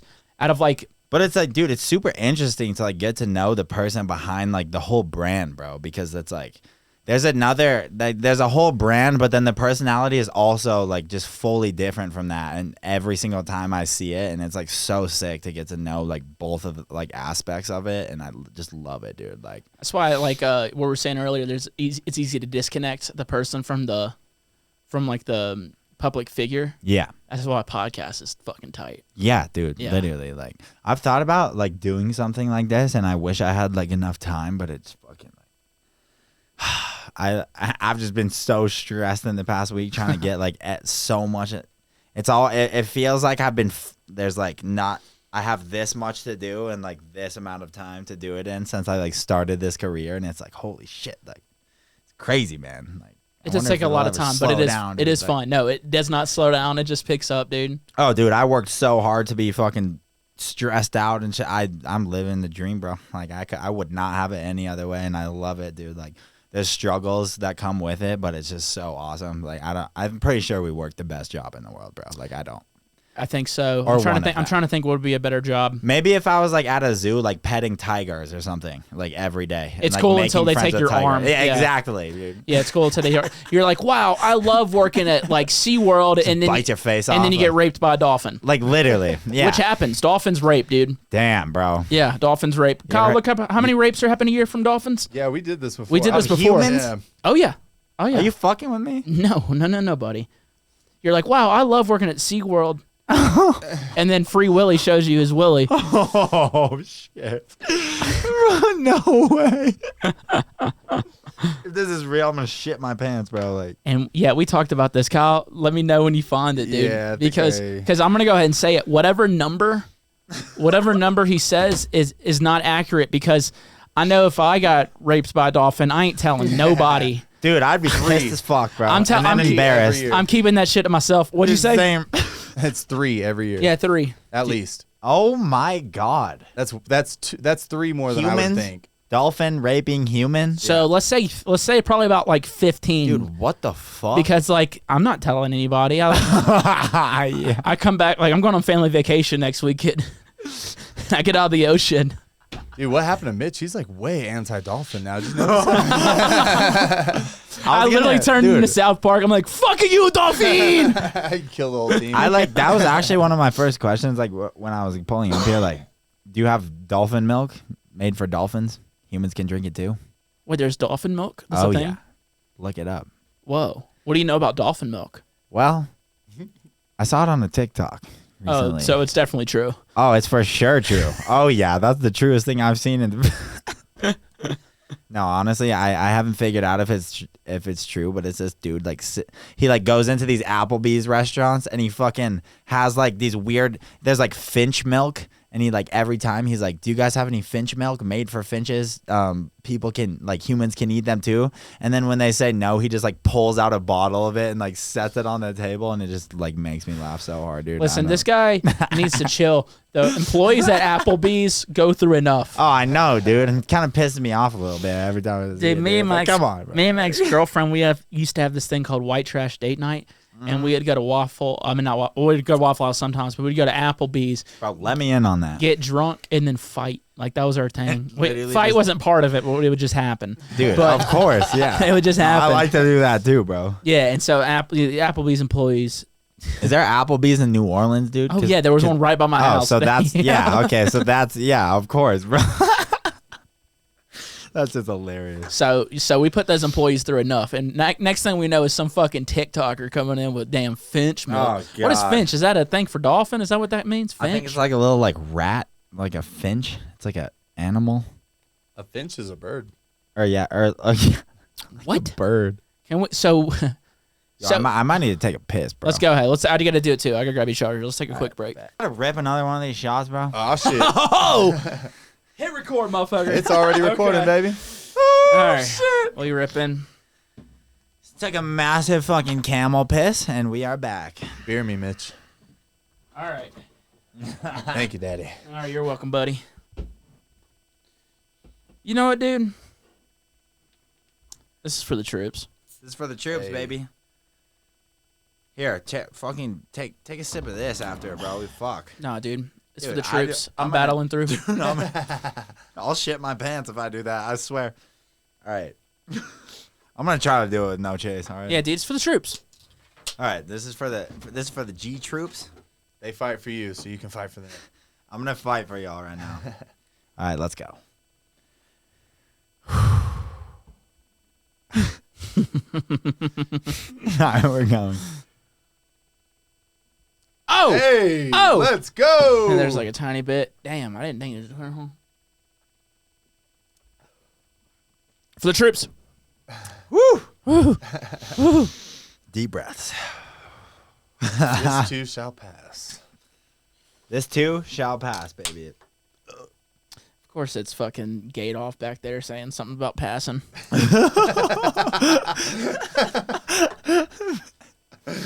Hey, shout out my boy Kyle back here. Kyle's the man, dude. Kyle's the fucking man. I love you over there, bro. Kyle is in my opinion, the best thing that ever happened to this podcast. Hey. I love it. that. Fans love him. I love him. You guys should come in the camera and just take a little smooch after that. Oh, Yeah, we'll do it. We've done it. We've done it. Third- Oh, Yeah. I'm sure. How many times would that be on camera, Kyle? yeah, I think 3. Okay, yeah. Fuck yeah. I love that, dude. He showed me his cock, so we're like pretty Oh, dude, comfortable. like that's the dude with my roommate, dude. I show him my cock every day, so you know. That's fun. Oh, I didn't know. He's also the motherfucker that taught me how to make music. Legend. Shout out Outrage. Hell yeah. I've seen my brother's cock more than anybody else's. Oh yeah. I don't know if that sounds that weird, but it's really not that weird. I think I've seen my dad's cock more than anyone else's. And that's not that weird. I mean, Oh no. Well, it's not that. It could be. It could be, but I know what you mean. I know what you mean. Yeah. yeah, I mean, And when you're young, you're like, dude, my dad's dick's huge. I know. You know, it's fucking massive. And then you grow up and you're like, why isn't mine that big? Exactly, dude. I'm like, fuck, I'm not as big as my dad. Like, what the fuck, bro? Thanks, microplastics. Literally, like, Thanks, Obama. Like, yeah, Fucking- seriously. Like, why, well, dude? I honestly, every time I drink out of a plastic bottle, bro, I kind of like, I'm like, wonder if I'm getting prostate cancer. I heard right a now. really funny joke the other night, Let me hear and it. it was it's not my joke, but it was really funny. Let me hear it. And it was like about the studies of microplastics, about how we consume a credit card worth of plastics a week. So much as that Fuck. babies' taints are shrinking. And he's- Oh, really? and he was like, I don't care about the amount of plastic that I'm consuming. who's out there measuring babies' taints? Yeah, what the fuck? Literally, dude. Is that like for real or is that like some joke shit? No, I think it's legit. I think it's either a credit card a week or a credit card a month, but that I have heard that. That is terrifying. It's like affecting our DNA. Yeah. It's literally fucking with our DNA. I believe it. Yeah. There's plastic. I bet that one's hard to get away from too in like every place that you go, most likely. At this point. I mean, it's hard to get away, but just because it takes fucking forever. I mean, you throw some plastic in the ocean. When does it dissolve? It doesn't. You throw a bunch of credit cards of plastic in your body for years straight. Like fuck, dude. Like that's crazy to think about, bro. Damn. Yeah. I mean, I wonder if like plastic's like extremely toxic for like the human body though, or we would just like shit it out and not be able to digest any of what it like is. I mean, I blame strippers. Dude, me too, bro. Yeah, fucking asking us to swipe our credit cards in the asshole. Dude, literally, like no, dude, like I'm not gonna do that. I will. Maybe if you pay me. Yeah, I'll do it. Oh, all right. I'll do it if you do it. Kyle, what'd you find? So nothing specifically on the taint, but it does it does affect male fertility, endocrine disruption, and breast milk. Yeah, so man. far that's what we know. Yeah, so I honestly wonder if a lot of people my age aren't gonna be able to like reproduce as well as like generations beforehand. I think we're already seeing that. You know, way more miscarriages. You know, also just people are having kids less just because of how fucking hard it is to even support your own goddamn life, dude. How hard life is, man. And that is kind of, I think that's a little bit of a dangerous thing, sort of, because like we're seeing that with like in places like China where like they at some point they encouraged everyone, like it was basically a law actually, I think, for a while. Kid. Yeah. And now they don't, it's becoming a fucking huge problem because they don't have enough people to fill all the goddamn jobs that it's not that they don't have enough women. Oh, is that it? Is that the reason? Because they at one point it was you could have one kid. Yeah. And how could you carry your last name, your basically legacy, if you're having a daughter who's going to get married and take someone else's last name? So they would have daughters and they would kill them, throw them away, give them up for adoption. They would do all that stuff, and it was because they wanted to have a son, because the son is the only way that your name is going to pass down. And so there's a lot of really lonely men out there in China because there's not enough women. There's more men. Okay. Can you look at the ratio, Kyle, from men to women in China? Seriously curious. Yeah. I've been to multiple places there, and it was like, dude, everyone there is so small, bro. And Vietnam, bro. Yeah. Like they're literally like, my mom looked like a fucking giant around like most of these people that we were walking around in these cities with, bro. It was like, holy fuck. Like, I feel like a fucking like, dude, I literally, some of these people, dude, I looked at when I was, what age was I? Like fucking 12 or something when I went, or 14 when I went on this experience, and it was like, holy shit, like these people are legitimately like nearly half the fucking size that I am at this age, and it's like, and I think that's the nutrition. Yeah. It's like we're eating poison. Yeah. And we're getting big.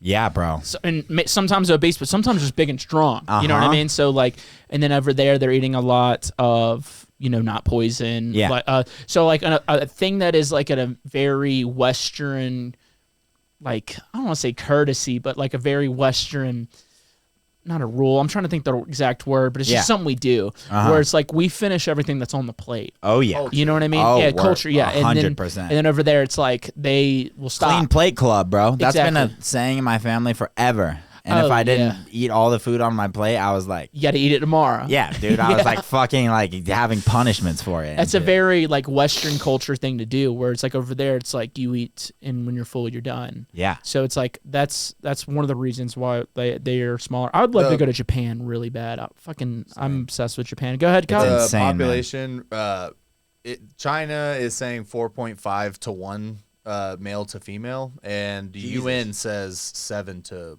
2. Oh, and who do we trust more? Well, I live in America. Yeah, so the UN.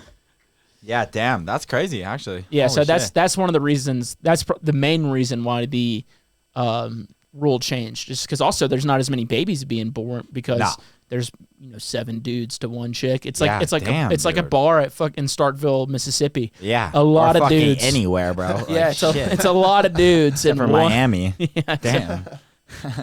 yeah. That's literally how it is every fucking place except Bro, I for remember goddamn Miami, bro. Shit. Me and Baldy were out on the town one night. Shout out my boy. I haven't seen that dude in too long, bro. Dude, damn.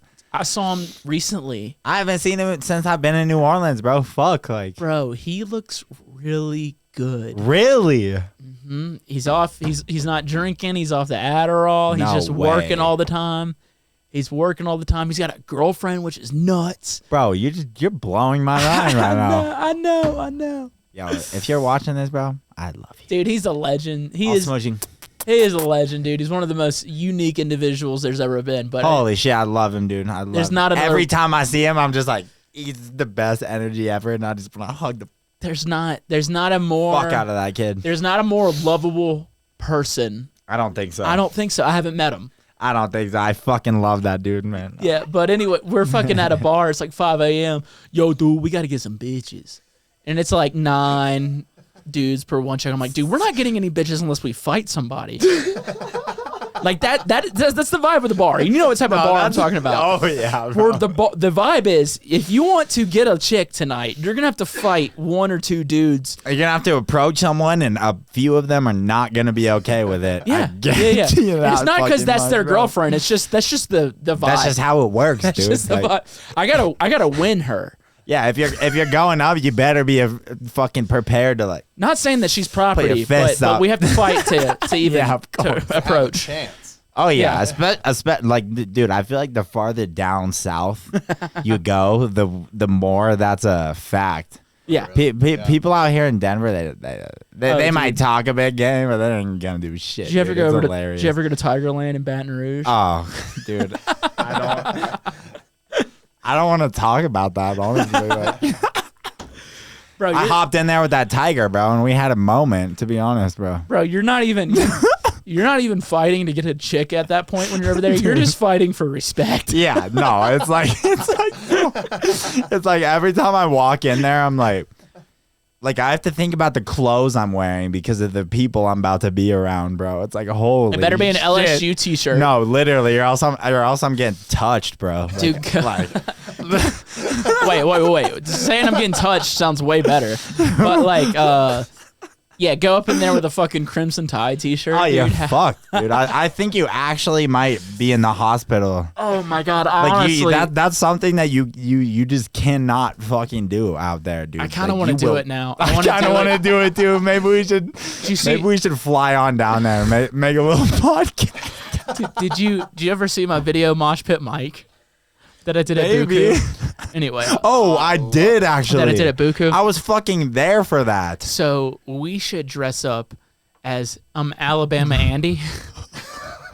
And we just run to Tigerland in Baton Rouge, Louisiana about LSU and just yell, "Roll Tide!" Oh my god, yo, honestly, dude, if we stood outside of one of those bars and just fucking insulted the fuck out of every player that we see on a jersey, we could probably get some fire. Well, I might get the shit beat. No, out we of might me, get but- stabbed. Yeah, Yeah, I might Yeah.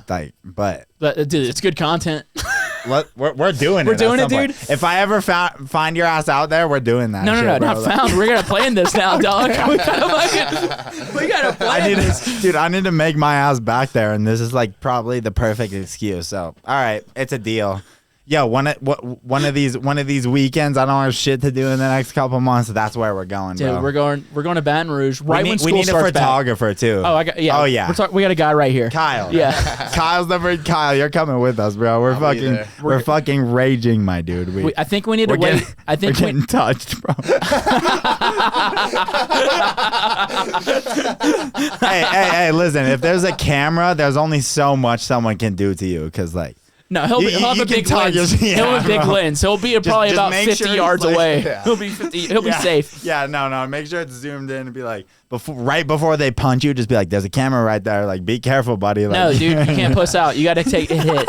Yeah. I'm getting hit, dude. Oh, dude, I'm good at like I'm good at the head movement, bro. We're chilling, bro. Oh, dude, I'm good at the kicks, dude. I'll roundhouse kick you to your fucking skull. Oh yeah, we'll dude. go, buddy. I'll take your leg out in one fucking kick, bro. These shins are steel, bro. Yeah, I don't feel this heel. Honestly, that's such a lie, bro. I'll get my ass kicked, but We're gonna go opening football weekend. all right. Oh Dressed shit. as Alabama Crimson Tide fans.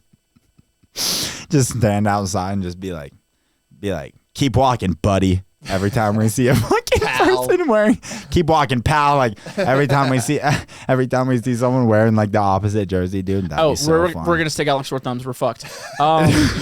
Everyone, we're the only ones wearing opposite jerseys. Actually, we're the only ones. So literally everyone that walks by us, yeah, like, we're enemies to the entire we just need to Baton Rouge area. Before we go out there, we just need to like sit there and just pray to God.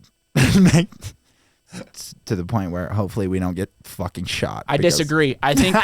I think we pray not before. I think we pray there with the megaphone. With the megaphone that everybody at LSU gets chlamydia and fucking Alabama beats the shit out of them. I'm not even a Crimson Tide fan, but if we're going in, dude, we're going in, dude. I'm down, dude. We pray out loud with a megaphone, my guy. Let's cause a fucking ruckus in this shit, dude. I'm super down, dude. Fuck. We pray out loud with a megaphone that needs to be on a quote. T-shirt. Yeah, honestly, can you write that down before it gets lost in the ether? Listen, I will say this is video. It will be there forever. Oh yeah, true. That's right. It's funny how you sit in this room for like 30 minutes and then I just forget like what's happening. That's good. Yeah, dude. We're just we just vibe, bro. Cheers. Yeah, cheers, baby. Shout out my boy Mitch. Shout out my boy Tate, dude. My dude's the homie, bro. Come on.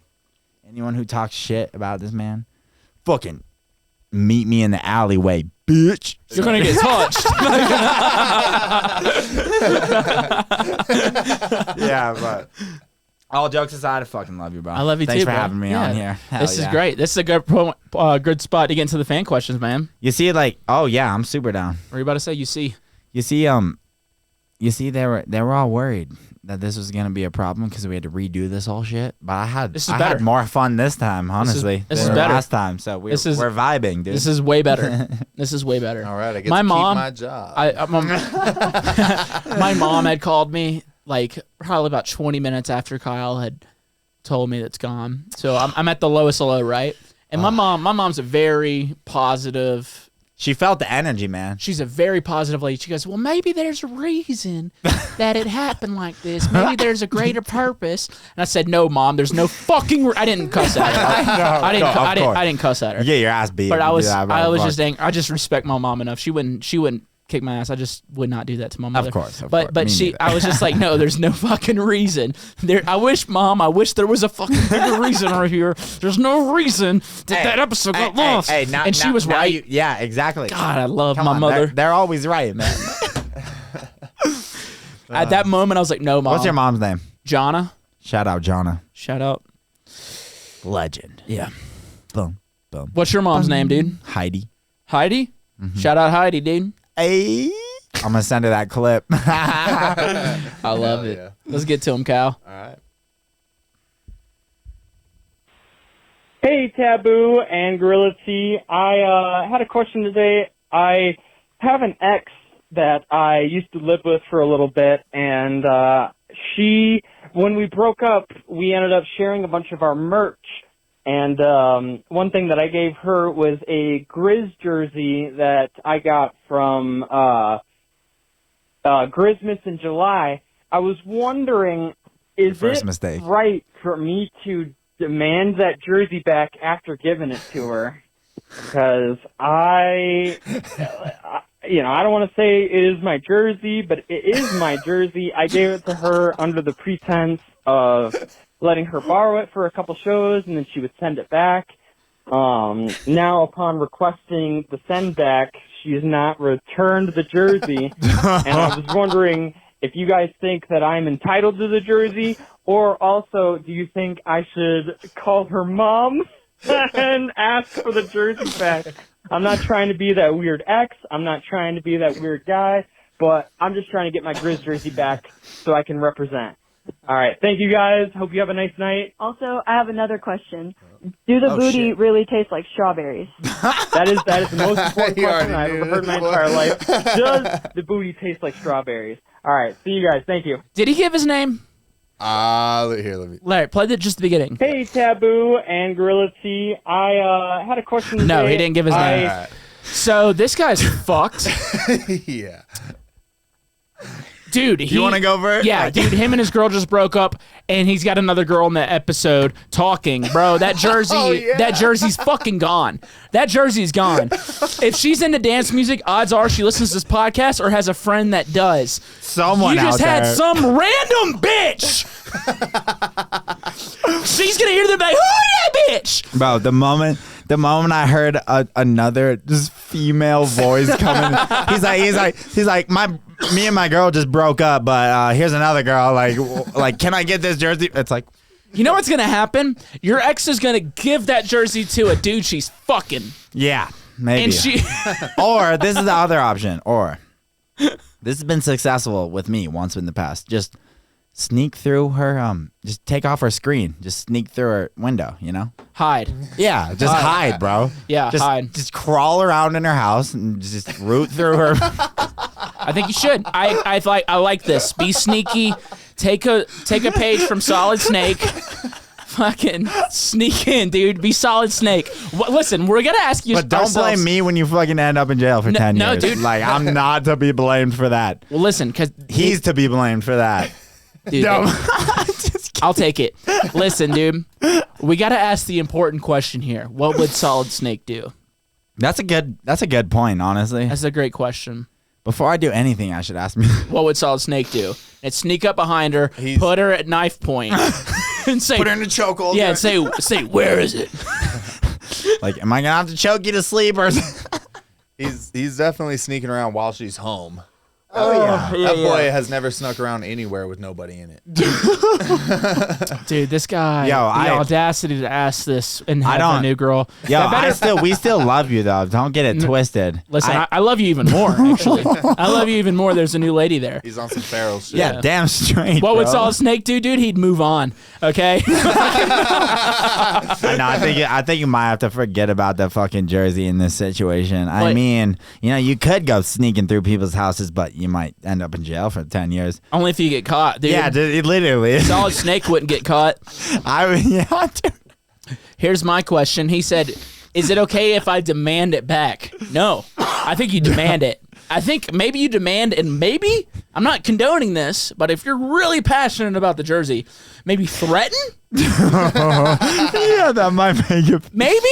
Listen, Yeah. we're just throwing it out. These are all hypotheticals. I'm not Just- saying do it. We're working it out here. Maybe you say, Maybe- give me that fucking jersey back or else. Or else I'm coming through the screen fucking window. Like, Or maybe- I know which window you open in your house. Trust. Or maybe I do contact your mom and Yeah. not about the jersey. You know what I'm saying? Yeah, not about the fucking jersey. You're Like, gonna have a sister in 9 that months. one time when you stole her credit card so we could buy cocaine, like, that's another. I'll tell her about that. I'm just telling her about the blow job. No, I like that. Look, start rumors about her.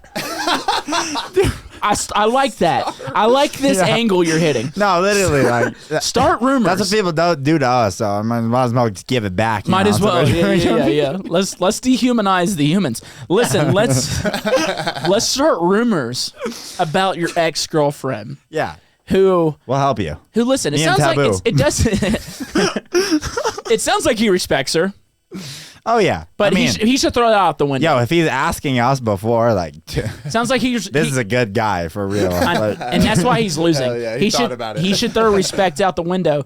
Right now it's a battle. Okay? Now you respect your opponent when the battle's over, right? But you have to have that killer mentality. Oh, yeah. Right? Think about You're it, not- MMA we're not fighters. losing, bro. I don't respect you right now when I'll the fight's die over. to lose. Yes. I'll respect you after the fight.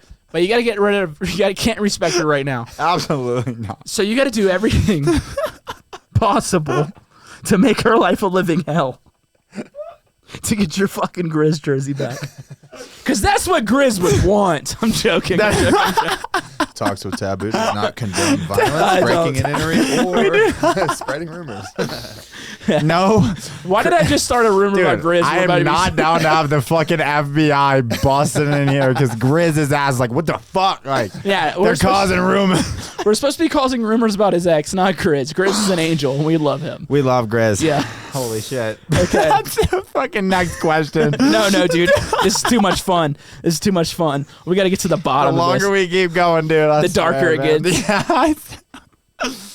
Oh, fuck. So what I'm saying is, you know, how could he get to her to where she says, you know what, take your fucking jersey back and leave me alone? Maybe like track her IP address? Or Stalker. Yeah. Stalker. That's what I would assume. Yeah. Stalker. Like, just, you know, he must know, like, where she goes to, like, get coffee. Or Yeah, or where she lives and sleeps. yeah. So just pull up to her house, you know, just be like, knock on the door. send her a picture of her sleeping at night. Yeah. We'll go from there. Yeah. Start there. Their first. But it is not our fault when you get arrested. Listen, I'll tell dude, you that. we're not. These are all hypotheticals. We're not saying do them, but if you're creating a world right now in our own heads, okay? This is not real. you're John Wick. When I wake up in the morning, that's how I see myself, honestly, and it John Wick. causes me problems. Maybe that's what he needs to do. I'm just, like, jumping out my window. Maybe he needs to take her down a family member at a time. I mean, dude, maybe. Just pick off one by one, just piece them apart, dude. Yeah, Like, yeah. Instead of you killed my dog, it's you took my jersey. just get in the ring with all of them, dude. No, dude. John Wick getting a ring. No, he has a gun Oh yeah. or a pencil. Bring a gun to a fucking fist fight and you're done for. A pencil to a fist fight. That's insane. Pencil to a gunfight. Holy shit. John Wick. Nah, rules. that was the Joker, bro. John Wick rules. Oh, Remember John that? Wick used a pencil too. Yeah. Oh, he did? You didn't watch John Wick? I Be actually honest, watched be honest. I watched those on. Okay, this is the thing. I watched them, but it was on like all of my Delta flights because they have all of the fucking John Wick movies in that shit, and I you know, just half asleep, half drunk, half high after fucking playing a show, trying to watch a movie. How do I tighten this one? Oh, it's right here. John Wick rules. It's in the worst spot possible, bro. It's all right. It is literally in the worst spot possible. Let go of it. Font. Let go of it. Oh, it works out perfect. Oh, Look perfect. at that, dude. Actually, So this guy right here has problems. Mm-hmm. Because if he would have called with just being him, and maybe she hears it as a cry for help, now she hears another woman, she's going to fuck all of his friends. Oh yeah. As she should. Yeah, As she literally, should. as she should. Yeah. It will probably be easy too. She should use that jersey as a cum wrap whenever they bust on her. Just like give it a year and it's just like a brick. Yeah. You can just like snap it in half and it just like comes apart. And that's how Grizz would want it. We're just starting rumors again. I'm sorry, guys. I'm joking. Yeah, well, everything. All right. Kyle's giving me that. We're having fun. Hey, he would find this funny. Okay. He would find He would would love find it. this funny. No, literally, Grizz is like one of the people that inspired like fucking a lot of my music, like to this day. He's my favorite artist in the wonky world. Shit. Yeah, literally. My favorite artist in the world. Absolute legend. Taboo wouldn't sound the way Taboo does. It Love you, Grizz. Grant. Yeah, I hope to meet you one day. he's a kind soul. Big fanboy. out here, but- So yeah, buddy, you're fucked. But you also could not be. But you're gonna have to take extreme measures. Yeah. And the question is, are you prepared? Do you have the mental Literally, capacity? are you prepared, brother? Do you have the mental capacity, the fucking nuts to see this through, buddy? And listen, I'm gonna say you don't, but prove me wrong, bitch.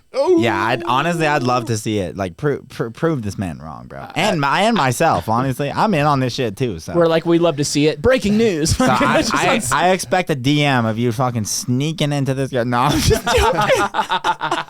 A double homicide today caused by two electronic producers. We're just like in handcuffs, like the FBI's at our house. Like, I think we're okay. We're obviously having fun and joking around. yeah, absolutely. And this is not serious, guys. We're also That's one thing that I feel like we might need to clarify in this fucking. Nah, I'm just kidding. I think Shout out Taboo's fucking talk bar. I already know all the fans on here are just mad chill. they're laughing. Legends. They're having a good time. I know, yeah. This guy's having a good time. His ex-girlfriend's listening to this pissed off, but also having a good But time. also just like fucking laughing her ass off. Like, She's like, that's a good thing about talking this shit. to her new man. She's like, "You're right, babe. They're right, babe. We need to break up this fucking jersey right now." Yeah, we're causing fights out here. And as the good Lord intended, let's get to another question. Let's do it. Sorry, buddy. Hey, Mitch, Love you, though. Kate, this is Kason from, we'll go with Tampa, Florida, because nobody knows where Inverness is. Restart it. But if you do, I was trying to get her name. Kaysen. Kaysen? I thought it was Tayson. hey, Mitch, hey, Kate, this is Kason from, we'll go with Tampa, Florida, because nobody knows where Inverness is. What's up, But if you Kaysen? do, shout out to Florida Man.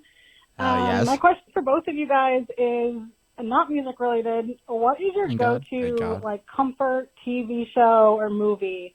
Like something that's just playing in the background of your house while you're cleaning or doing whatever. What's your go-to comfort movie or TV show? Love you guys both. Kate, can't wait to see you at TK. Mitch, I hope I see Hell you yes. on again on that lineup. Killer sets from both of you guys every time I've seen you. Love y'all. Hell yes. Oh, yeah. Legend. She was sweet. Fuck yeah. Thank you, Kaysen. That was great. Comfort show, dude. What's something that you could put on at any time of any day?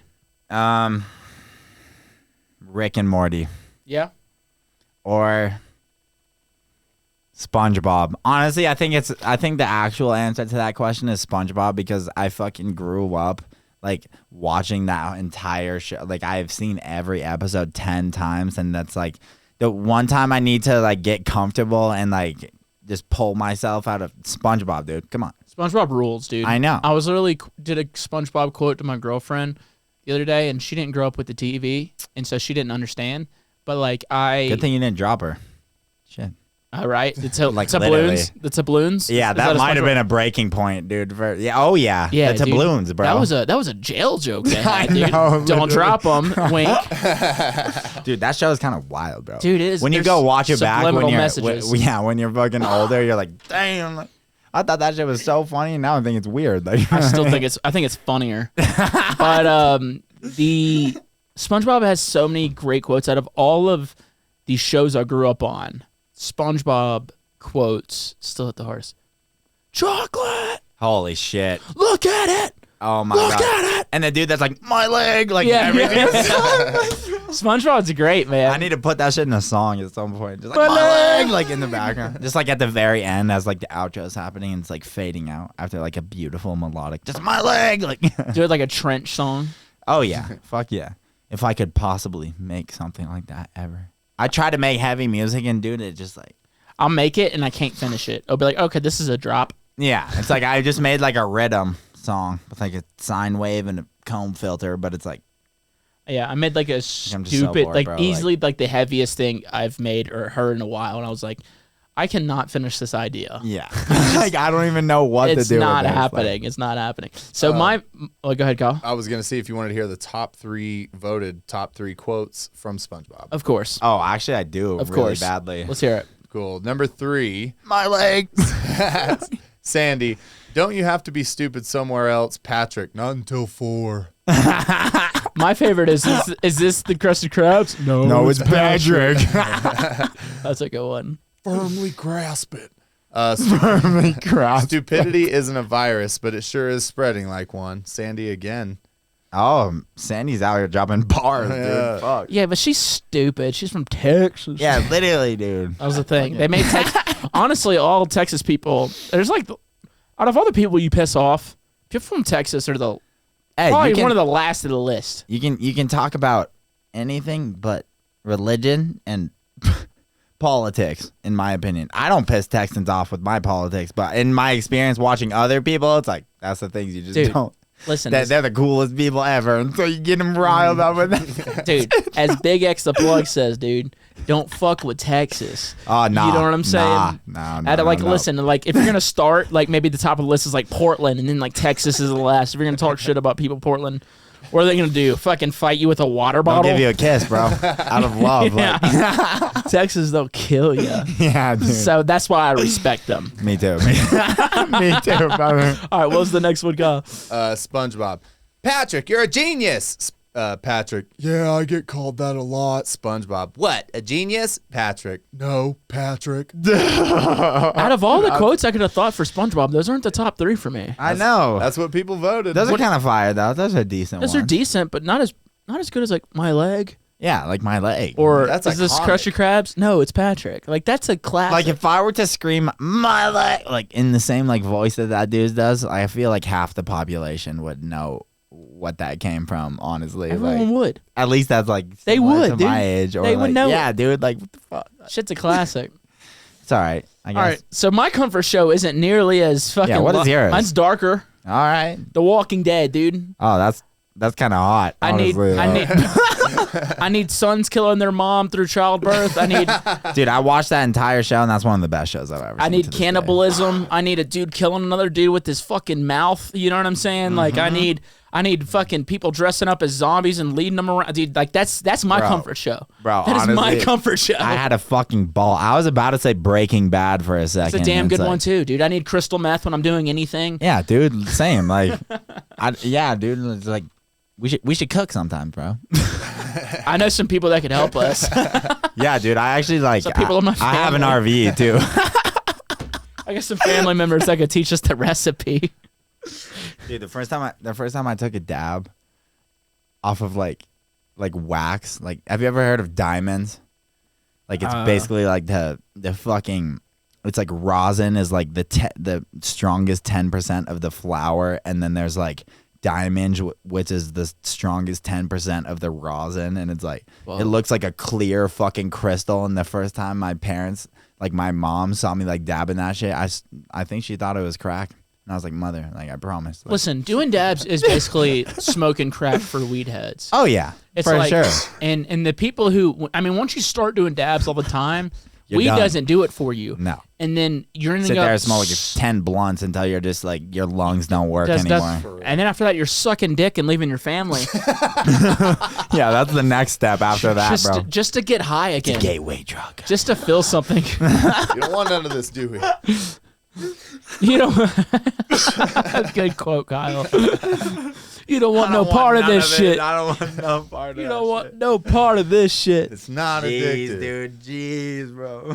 Yeah, dude, I remember the first time I did a dab, my legs weren't working. Yeah, they just went limp. No, they were shaking. So like it was easily like the most like swole I ever was. So I like had like really big body, and then my legs weren't working, and I got the nickname Bambi for 3 months because I was trying to make it like I was trying my best to play it off, and like I was going to my buddy's bathroom, and he's like, "Yo, bro, are you good?" And it's like them and all, and I'm just standing like this. No, bro. Just like shivering, like cold dude, sweat. just my legs. And I was trying to play cool. I'm like, yeah, bro, I'm good. And they're laughing, and they call me Bambi for like 3 months. They still, every time I talk to them, every now and then, they call me Bambi.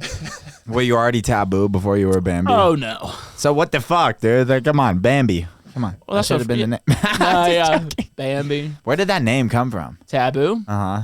Me and my buddies got like really high on triple C's one night. Just cough medicine when we were younger. I love that shit, And man. all of my friends had really cool nicknames, but me. And, So what the and fuck? I wanted one, and there was a commercial that came on, and it was like the definition of taboo, just like, you know, like things you don't speak of, saying like doing while shit. And my buddy goes, "Hey man, that's you, bro. You taboo. You taboo. You be saying the craziest shit. Like I don't even know what you be saying at the time, bro. You taboo." And that shit didn't stick because Mitch is way too easy to say. Oh yeah. So, Dude, I feel like we're a little bit similar, and like I could be completely misjudging, but like a lot of times my mouth just fucking runs, and then I have to think about it afterwards, and then I'm like, fuck, like, god damn it, like. Dude, I just get myself into so many situations where I'm just talking, and then I go watch it back or something, and I'm like, damn, like this kid is just fucking yapping, dude. Like, that's why I don't smoke weed because when I smoke weed, I question everything I've ever said. Yeah, keep off that shit. And if I don't smoke weed, I'm like, dude, you're fucking killing it.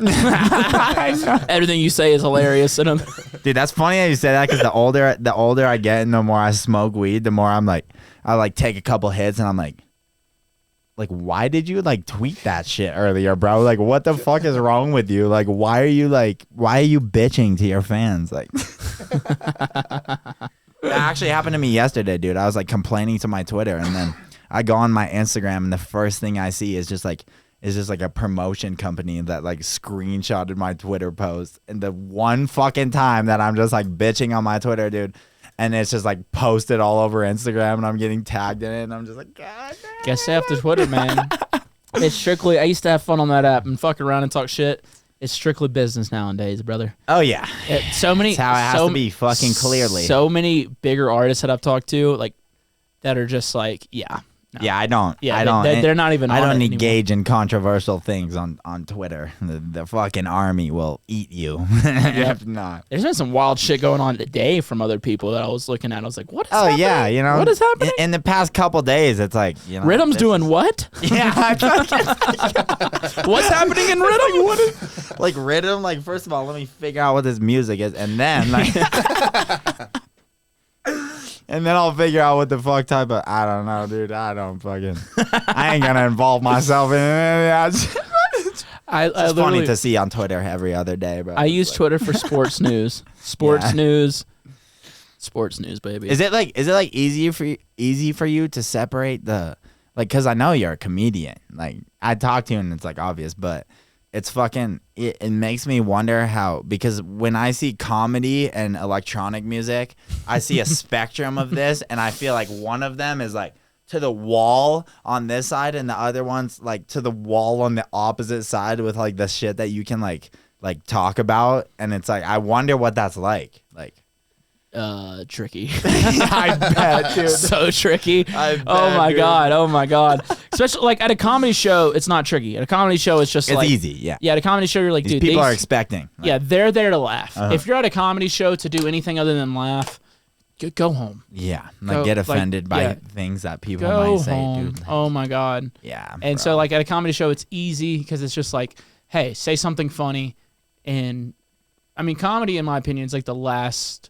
I won't say last, but it's one of the last like forms of free speech. And, yeah, and it was kind of, too, and dude. it was kind I of, feel that. Yeah, hashtag it. But only Kyle caught that. But no, I'm going to, dude. You said me too. But Never mind. it's actually true, dude. No, like what so you it's just like said. there was a minute where like I felt like comedy was even kind of getting like censored a bit, and I felt like that was why I like worked really well in the comedy scene out here, because it's like I wasn't doing that, and they're like, "What the fuck is this?" But now comedy is just wild again. There was literally like, it was just people be saying insane shit. It was just bro, because of days. COVID and it was just like that, and there was like a year or two after where it was just kind of like people were nervous, comedians were nervous. Yeah, the more people that are online, the worse, dude. Yeah, and now it's just fucking wild. Yeah.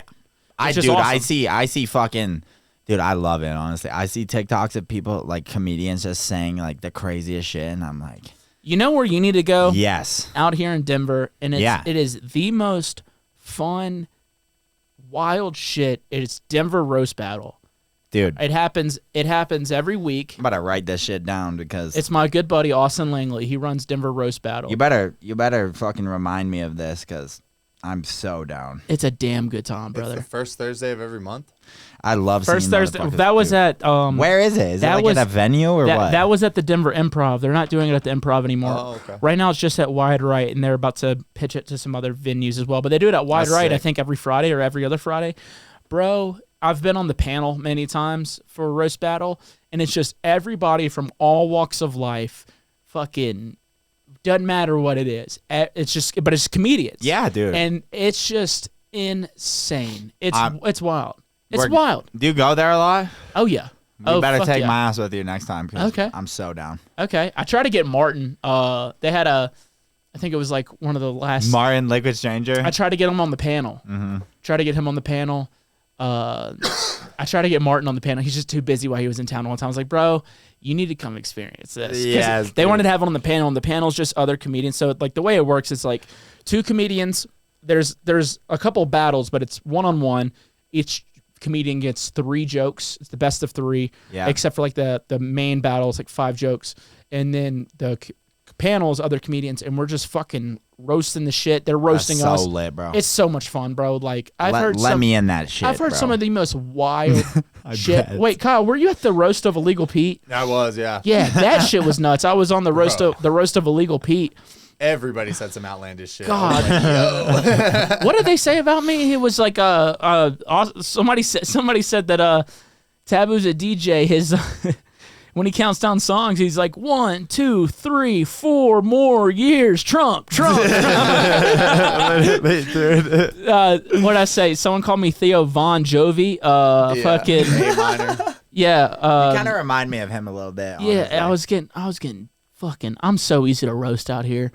I am the easiest target. Yeah, that's why. That's dude, why roast battle's that's fun. why you love it, bro. Yeah, Like, because exactly. I know, like, I am the easiest. I'm the only fucking Southern dude out here with a mullet, and I'm just the easiest target. Yeah, dude. Fuck yeah, I love that shit. Let me in on it, dude. Let me in on it. Oh, God, I'm gonna be trying there to next think time. some of the Really need to get Langley out here. Yeah, I need to get him on the pod. Yeah. and just Yes, fucking go dude. He's crazy. so cool, dude. He's funny. He's the best, man.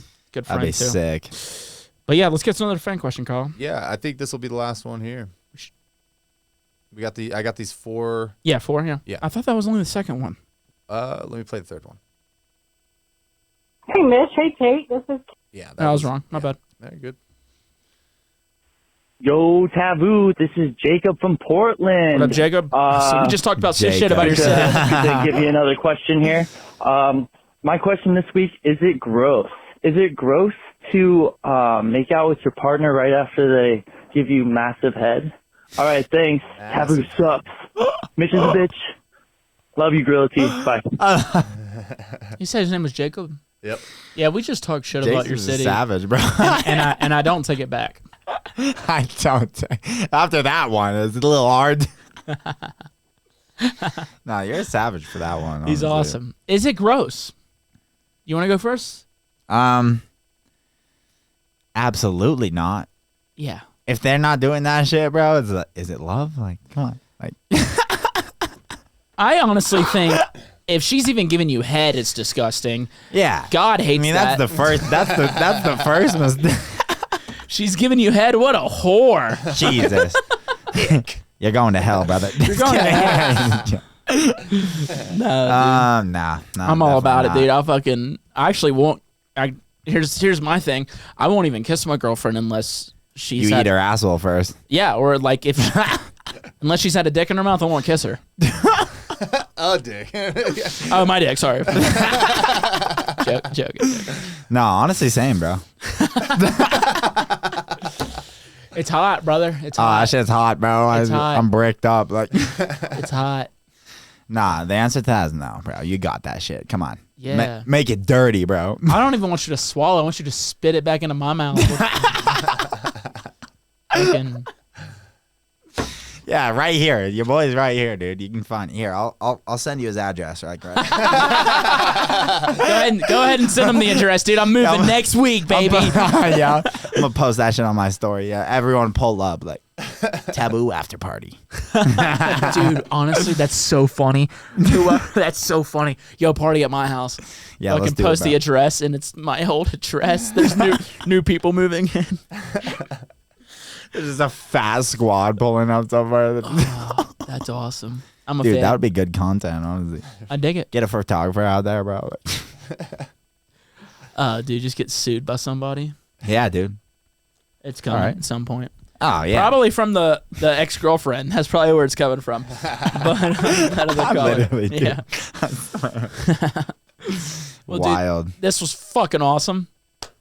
Hey, brother. This- I love this man. This is fucking Shout out- awesome. Shout out Taboo. Yo, If you ever see this man around the country, fucking you better be there, cause there ain't a better time, baby. Hey, man, dude. Tate, you're the I fucking love man, you. dude. You're Thank the you man. so much. You're a good time, dog. I like you. I Shout fuck out my with you. boy Kyle over here too. Legend. Yeah. Dude, thank you so much for coming here again after always. our fuck up, Kyle. Our fuck up. Thank you for coming here again, man. No worries, no And it was- problems. it was we can way- talk for hours, baby. It was way better this time too. yeah. It was for way sure. better this time too. I agree.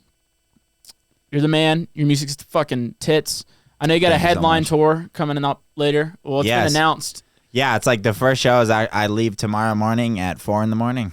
Yeah, it's like a festival technically. It's like a part of the tour, but it's like this is the New York festival tomorrow, escapade in Canada the next week, and then it's like all headline shows for we just added like 20 more goddamn tour stops onto the end of it, so it's like straight tour for like 4-5 months straight. So yeah, see you guys out there somewhere in the country, probably close to you. So yes, sir. Anything else you want to tell them before you get out of here? Peace, love, and rock and roll, baby. I love you guys, and thank you to everyone watching this, supporting both of our music careers and everything we're doing out here. We're out here vibing. So, yeah, I'm honored to be here with my boy Mitch. Thank you so much. And, yeah, I love you guys, and I will see y'all soon. Fucking right. Fuck yeah, that was beautiful, man. I appreciate you. Thank you again. I appreciate you, brother. Kyle, I appreciate you, buddy. Yep. Kyle, I appreciate you, too. And I appreciate everybody. Smooches all around. And I appreciate everybody listening to this week's episode of Talks with Taboo. See y'all next week. Peace.